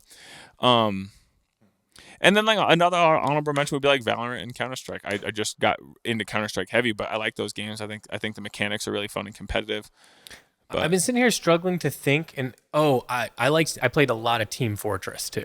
Oh, you did? Team Fortress? Interesting. Yeah, Team Fortress 2. Yeah. People are still playing that. Oh, I'm sure they. Oh, see, I've never played that. I never that was played another any of those one. top-down games. It kind of like it forced you to do like stuff from Counter-Strike, but also like it was like two different types of like information you needed to have to be good at it. Yeah, sure. So yeah, I played that a lot. Interesting. I think that wraps that up. I mean, I could talk about all those games for an hour long each, if not more, but he has Call of Duty 4 pulled up. That was OG 2007 shooter. Yeah. Man, I went to the mall and got it the day it came out. One more. Rainbow Six Vegas. Rainbow Six Vegas was the first to integrate up against walls. Yeah. You know what I mean? And then peeking the wall. So it was third person, but you could get up against the wall. Gears would be a good one. Gears of War 1 and 2. Gears of War 1 was legendary. Hard as fuck. Introduced complete new mechanics to it. I hated the way that looked. It was so fucking fast. And, yeah. There's almost no idea the mailman's going to come in the right door. So no, I'm just letting us know ahead of time. I was going to yell and see if somebody could prompt him through the garage break door. the microphone. Yeah. So I mean that's about it. Any of those games I could talk at length about, but I love all that shit. There's some I'm forgetting. Rose Online I played until it became pay to play. I was never a World of Warcraft kid because I don't want to pay to play. That was not. Do we just need to have a cut point for this? Yeah. Let's go ahead. So he's got one. Can you sneak your hand out there and grab it from him? I got him. Cool. Okay, we can keep talking. No, he's doing the. Oh, man, our boy Dan knows got what it. to do. We're good. We're good. Don't worry about it. He's good. Yeah, he's God got bless it. He knows. So, I mean, that's about it. I think that answers all of our questions. Cool. How are we looking on time? We're doing good. We could probably wrap up pretty soon. Okay. Actually. Cool. Should we do one more question, or do we? I got yeah. Let's do one more question. We'll do one more question. It's special. I don't think we've done this one. If you could collaborate with the Gap, which we know is having a little resurgence here, what pieces would you want to work on? Okay, so like I think I understand the question. Like no matter if it's the Gap or whatever it is, but let's just say it is the Gap because that's easier. And it needs to be like, but we're only doing one piece. Is that right? Is that what it's? Yeah, or it could be like a capsule? full fit too. Maybe. Yeah, you could do a capsule too. So we just have to like remake the like. It's like you have to do basics because it's the Gap, right? You got to do. You can't do anything too complicated. Those garment dyed shit when Kanye first popped in. Those garment dyed hoodies and shit looked pretty good. Oh yeah. But like that feels like an obvious thing. Like everybody wear. That was very him and very of the time. Yeah. Shoot. I mean, part of me is thinking like a matching top and bottom military repro thing, man. I mean, here's what I'm thinking is it's the Gap. It's known for jeans. That's technically what it was known for. I'm going to try to get it back to the roots and just do something good in denim that's like affordable. Like that has to be, we have to be able to do that at this point. You know what I mean? Where it's not just like some boring phoned in thing, right? You know, shit. How about like a nice roomy type too, like my Viz one that I wear all the time, and then matching in the same exact pair of denim, a matching pair of denim 5 pockets, or like a denim fatigue or an officer's chino or something cut, a top and bottom denim kit, but like nice, contrast stitching, so it's nice and fly. It's like a loose fit, but it's not wide. You know what I mean? No, like a slouchy ass fit. Yeah. So we're doing like a silver tab kind of era denim, and we just do it in a. I don't even want to do indigo, dark indigo. I want to do medium, light, and a black. You know what I'm picturing? You know, none of us got any denim. I'm picturing the coddle denim. The straight up one wash coddle denim, the nap denim that we like. That it's just blue. It's just blue denim. It's not dark. It's not light. Just blue. That would be. Yeah, that could work. Yeah, I think something, and then I think I would just try to spin it pretty retro. I think again, just like good, like that. They were known for like having good white tees, good denim. I think we got to do a good chino too. Yeah. Like a proper, like a nice, like basically like the summer fatigue sort of. It's like a lighter weight. Yeah. That old chino that was like fuzzy that I told you I'll buy from like old Ralph Lauren, because if you get the right one, it's like that old real fuzzy chino. It never wrinkles. You can wash the shit out of it. It only gets better. Like that look. Yeah. Hella washed, so you can kind of tell it's gone through it a little bit. Yeah, sure. And then, you get that in a white t-shirt and a denim jacket and another pair of jeans. I mean, you got like 16 outfits right there based on nothing. Yeah, you know what I mean? So you could buy the kit and you're good to go. I need do you remember we were in the Tokyo airport over a year ago and we saw that kid wearing like a matching top and bottom raw type 2 and pair of raw jeans? This kid has been brought up by so many brain, dude. That kit was so sick. I need a pair of raw top and bottom denim jacket pants. You can do it. Yeah. I just got to find the perfect I pair, I think that like you get a couple beat up. We get the old, like, you remember, like we wanted to TM, this is also our thing, but the Paul Newman hats, remember? Yeah. So you get a couple like beat up garment dyed hats, I think like then you're good to go on that front. That sounds good to me. I mean, I think that's pretty good. I mean, I think that like I don't need much more than that if I've got that situation. And then they tell us to run it back, we just do different colors. Yeah. Different materials. Yeah. Easy. You know what I mean? Go wool pants or linen pants, same deal. Money. Good either way. Yeah. Yeah. Yeah. I like this, Brondo. What would the pricing be? Pricing's like on their high end, but on their high end. So it's not, we're not talking anything nuts. Crazy. Yeah, we're trying to keep this under 200 a piece. Yeah. I like that. Yeah.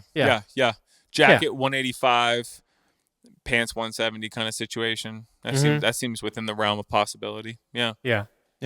I'm really just thinking like vintage J. Crew. I mean, not even vintage J. Crew so much, more like vintage. That works. Vintage J. Crew works. Like that kind of like where everything's like kind of slouchy and very comfortable. And then that's how you push it. You push the coziness of the clothes. You know what I'm saying? So even though it's like harder materials and stuff, like you really wash those fuckers out so they wear nice. Yeah, it's dope. You know, like even sometimes we'll get the denim jackets that almost feel like they're linen, but they're denim. You know what I'm talking about? If that could almost be the denim, I think that would work. Yeah. You know? Yeah, I could see that. Yeah. That'd be cool. I think that would be the move for me. Yeah, I like that. I can see it as a whole kit. It feels like something we actually wear. I think it's somehow you get like cool musicians to model it too, because that used to be their thing too, was like they're basically a record store. When it first started, I think if we're able to do that, bring like cool musicians into the fold. And I'm not talking about like these general musicians that are like, we're not getting like Jack White or Leon Bridges or any of this shit. Yeah, we're talking like cool folks, younger people. Reposition the brand a little bit. Yeah. We put Alex G in the kit. Yeah. To throw his name out there. there. I can't imagine him doing that, but I like the idea of that a lot. I think Alex G would hate Canoe Club. I think he hates most things. That's true. Like. His vibe definitely seems like a guy who's not into stuff. We're due for another Alex G record. I know he was making scores for indie He's still films doing and that, shit. yeah. That's cool. But like, I don't know, man. Put out Bug again. I don't know. I hear you, but I don't think he's got another bug in him. Is the truth? He's too big. Too big. His whole so thing the was recording too, straight to MacBook, GarageBand. I don't think you get that back when you're good at that. Or you got to go full the others. You got to Claro it and go full the other side and be like, I'm just a big musician now. Yeah. I'm not doing anything in the bedroom anymore. This is full big production. Shit not lo-fi? No, it's huge production. There's hasn't tons been of money for- behind it. It's yeah. that Ding Dong from that bad band that produces their stuff now. Oh, the same guy that does With the glasses. with Jack Antonoff? Yeah, bingo. Yeah. So this is He writes shit for Taylor Bleachers. Swift. Was that it? No, it Bleachers? was what was he? Oh Yeah, god, yeah, dude. yeah, that's it. Oh, Torturous music. Yeah, so my man's making Bleep that crazy shit. money. I don't want to give that band a play on the pod. That's just disgusting. Can you please bleep? Honestly, every time fuck, we do say it? fuck that shit. That's awful. Yeah, I like. So he's like, no, she's like big now. You have to go the other way. Good for her. I mean, like that's the thing. Like, I think that's what you have to do. I'm not knocking it as once it becomes a business, it's a business. You know, Alex G is not going to put out another record that sounds like Bug, and that's what I'm fine, saying. Good. Leave those alone. They're great records, and then let him produce these scores, which are great. We're going to listen to Alex G after this. I just decided we got some work to do, so I'm going to play some Alex G, and we're going to listen to Alex G while we work through all this product. All right, there we go. Run it back. Old Canoe Club days. Old Canoe Club days, dude. Yeah. At the event the other night, I eventually was like, no, dude, we're just going to fucking play some hits. So I started playing Future.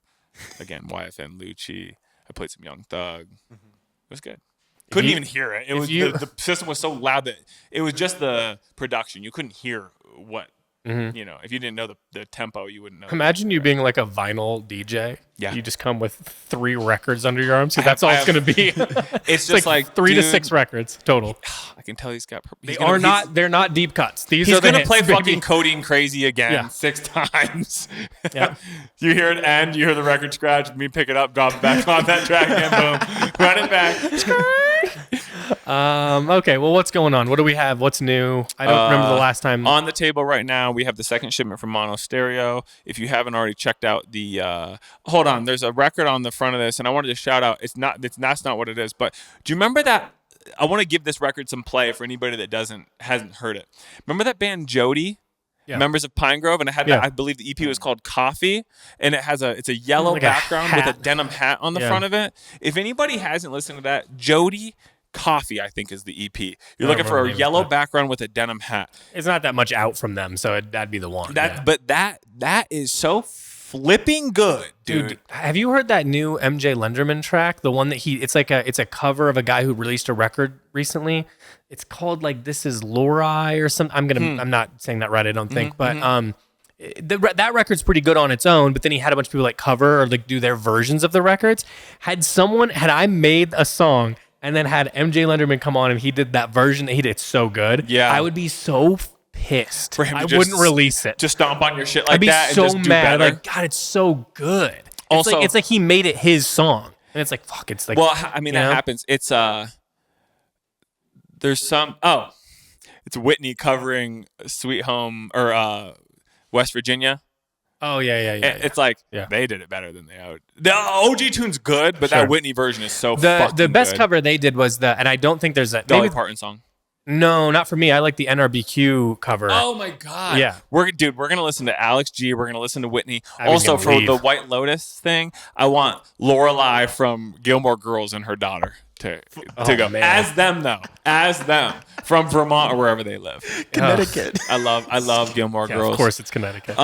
So we are gonna listen to that Jody record. We're gonna listen to Alex G. We're gonna listen to Whitney. We have Mono Stereo on the table. Yeah, we haven't talked about Mono Stereo. This is a new brand for us. It's really good shit. It's cool. It's out of LA. What they're doing is really cool. It resonated with the staff.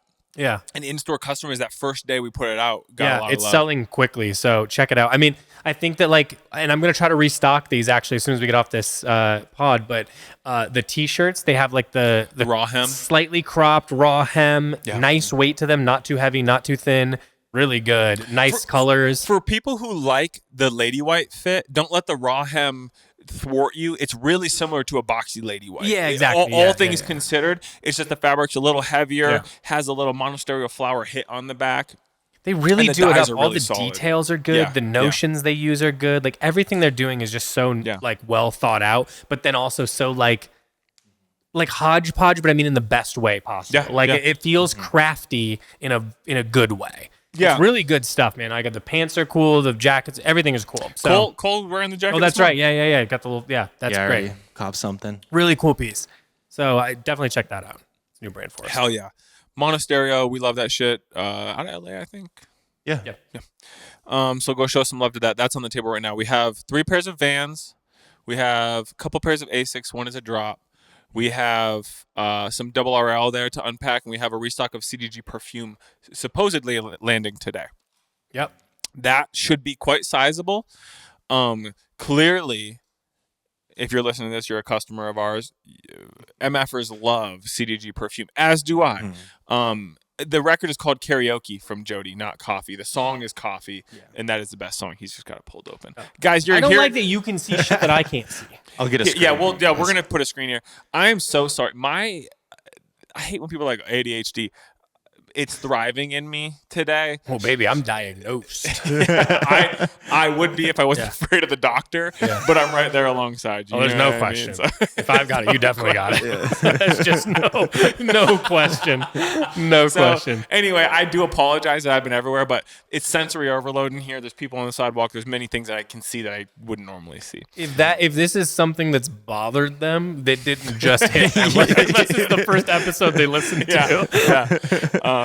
We can only jump around or do 30 minutes uninterrupted of casting a show that he hasn't seen before. So we can only hyperfixate or all over the place. But back to CDG perfume. I'm thinking heading in this morning. I was thinking I want to talk about this. One, I'm wearing Calamus today. It's a really nice spring scent. Calamus, as a definition, if I understand correctly, is if you grab a bunch of leaves off a tree and you squish them all together in your hands, that liquid, that juice that comes out is Calamus. It's green juice. Not a juice from a juice bar. Like it's just the juice of greenery. We've talked about it a lot, but this is like about what we like from them and stuff. But I really think Zero's underrated. I also think Squirt of Sunscreen, Squirt of Amazing Green. It's a really nice spring summer. Is really good. I can't express to you. It smells just like fucking sunscreen. Yeah. So if you do a little undercoat of that, top coat of Amazing Green. Friday, nice. I picked you up and you got my car. You had CDG2 Man on. Yes. Yeah. That one is a sleeper, dude. It's a good hit. You smell. I'm really also good, telling bro. you what fucking rips is that new San Rita Parlor. Yeah, I came in yesterday asking you what it was. Rita's car. Yeah, is that the roller you had on? So good. No, I was doing one of the Museum Apothecary ones. Oh, but okay. Abby wears the other one, and the only reason I don't wear it more is because she's usually wearing it. I feel like it's a little weird for us to smell the same, but sure. I love that smell, dude. I've done incense in really all the time. Good. It's so good. Really I'm gonna get more today because I love it. Shout out APFR, just as a side note. Incense rule and been burning that shit. Yep. And so coming soon. It's fucking wow. Exciting. CGG Man 2, I wanted to shout out and throw some love to. You guys gotta give me. Roll right out of it, buddy. You got. You're good. I'm sputtering out. So that's about it. I just imported the rest of Harrell. There's quite a few SKUs from Harrell coming. That should. It's our second delivery, but that has to complete the season. No? That's the rest of the season. Okay. Yeah. So we got a lot of Harrell on the way, and then Capital arrives tomorrow as well. I'm waiting on Beams Japan too. Big old thing at Beams Japan on the way. Is en route to us in some regard. I don't know if it's left Japan, but it is en route to us. Probably closely followed by some Beams Plus, but we will see. What else? I don't know. I think that feels like everything. I think that's just about everything. We're reaching the end of the season. We had a couple of days last week where it was like, shit. I mean, what do you want to get into? I feel like I'm kind of on top of my shit. I don't feel behind right now. Yeah, it was a fun couple of days. That I was gonna say that time has come and gone. I do feel like there's a lot more shit to do, but that was fun as an experience. That hadn't happened in 6 months. So, listen, if you've got this far, thank you. If you've gotten this far with our podcast in general, thank you. Yeah, this for real. This 200th is episode. a lot. Yeah. And like that's not even counting the Patreon episodes. Like it's a tremendous amount of work that I don't just want to blow past, even though it's like us just like feels like just goofing around, but we do have to come in here and like commit to it. All the time that we're spent sitting here doing this is time we're not doing other work, which we very much so have lots of other work. Mm-hmm. So, but this is great, and we make it a priority because it's fun for us and people listen, and it's really, really humbling. So thank you. And shout out everyone who's ever like come up and said something to us about it. I know we joke around about it and shit, but it's really nice. And honestly, it's the reason we keep doing it because like you're saying that we have a billion other things that we should be working on, but we keep, every time we've been like, let's nix the podcast. Cause we've had that conversation before. We're like, no, so many people love it. It's a lot of people. And it's not that we don't like doing it. I like doing it. We're just busy. I mean, if this is all I had to do, the people that just do podcasts, what the hell? That's the best. Yeah, dude. Why are you guys not just all starting podcasts and making that a job? Yeah. Like Otherworld rules. And I think that dude just does that podcast. He's doing a lot of research that you and I are not going to do. Yeah. We have a more shotgun approach to the paranormal, I imagine. You start to pitch me, I say, no, I don't want to know anymore. I don't want to know anymore. I got it from here. We just go in there. Ghosts. I want to shout out the best podcaster in existence. His name is Payne Lindsay. He's putting out this Up and Vanish series right now. The most current Up and Vanish series might be the singular best. If you like Serial Season 1, this blows that out of the fucking water, which I think Serial Season 1, Sarah Koenig, the Adnan Syed Baltimore thing was really, really good. It was the first of its time. But Payne Lindsay's current Up and Vanish season is really, really, really fucking good. Like, if you like true crime or otherwise, I legitimately can't recommend it enough. It's so top notch, and kind of he's had to take pauses in between because real life shit happens, and really good. So I've hit this new segment of being an adult, which is now that like no true crime and video games and stuff like this I'm sensitive to them now. Yeah, I can't help it. Yeah, I think it's having a kid, or I don't know what it is. You're saying you're sensitive, like it's like sad to hear about a person getting killed. And shit. Yeah, I'm just not into it now. For the record, I'm never interested in. I started watching that Oklahoma City bombing one, and as soon as I found out there was kids, I'm like, "Where the fuck's that guy's body at? Let's beat it up again." That guy sucks shit. You know what I mean? Like, and it was just like it's like I get too, so I'm getting like both sad and frustrated, as if I'm like I'm gonna take justice into my own hands for something that happened 25 years ago. So it's too tough for me now. But I hear you, it's great. I'm not interested, like we've talked about this, like Sword and Scale on those OG podcasts. Motherfucker would say like the most grotesque details and be like, we can't, no, don't do our bits. Don't do our bits. Those are for off air when we make fun of the Sword and Scale guy. But just making fun of him with his EDMS intros and shit. But anyway, I'm more interested in I'm really interested in the mystery. This is my buddy who's got an EDM band. He's going to do the intro for this, and then I'm going to talk about some girl who went missing. Sucks. That's what you fucking get. So anyway, that's about it. True crime podcast rule. Maybe we'll get Sarah Koenig on as a guest, but she's probably out of our league. I think Abby is signaling for us that we are done. Oh, okay. But we've reached a natural conclusion, and bye. Thank you. Thanks for listening.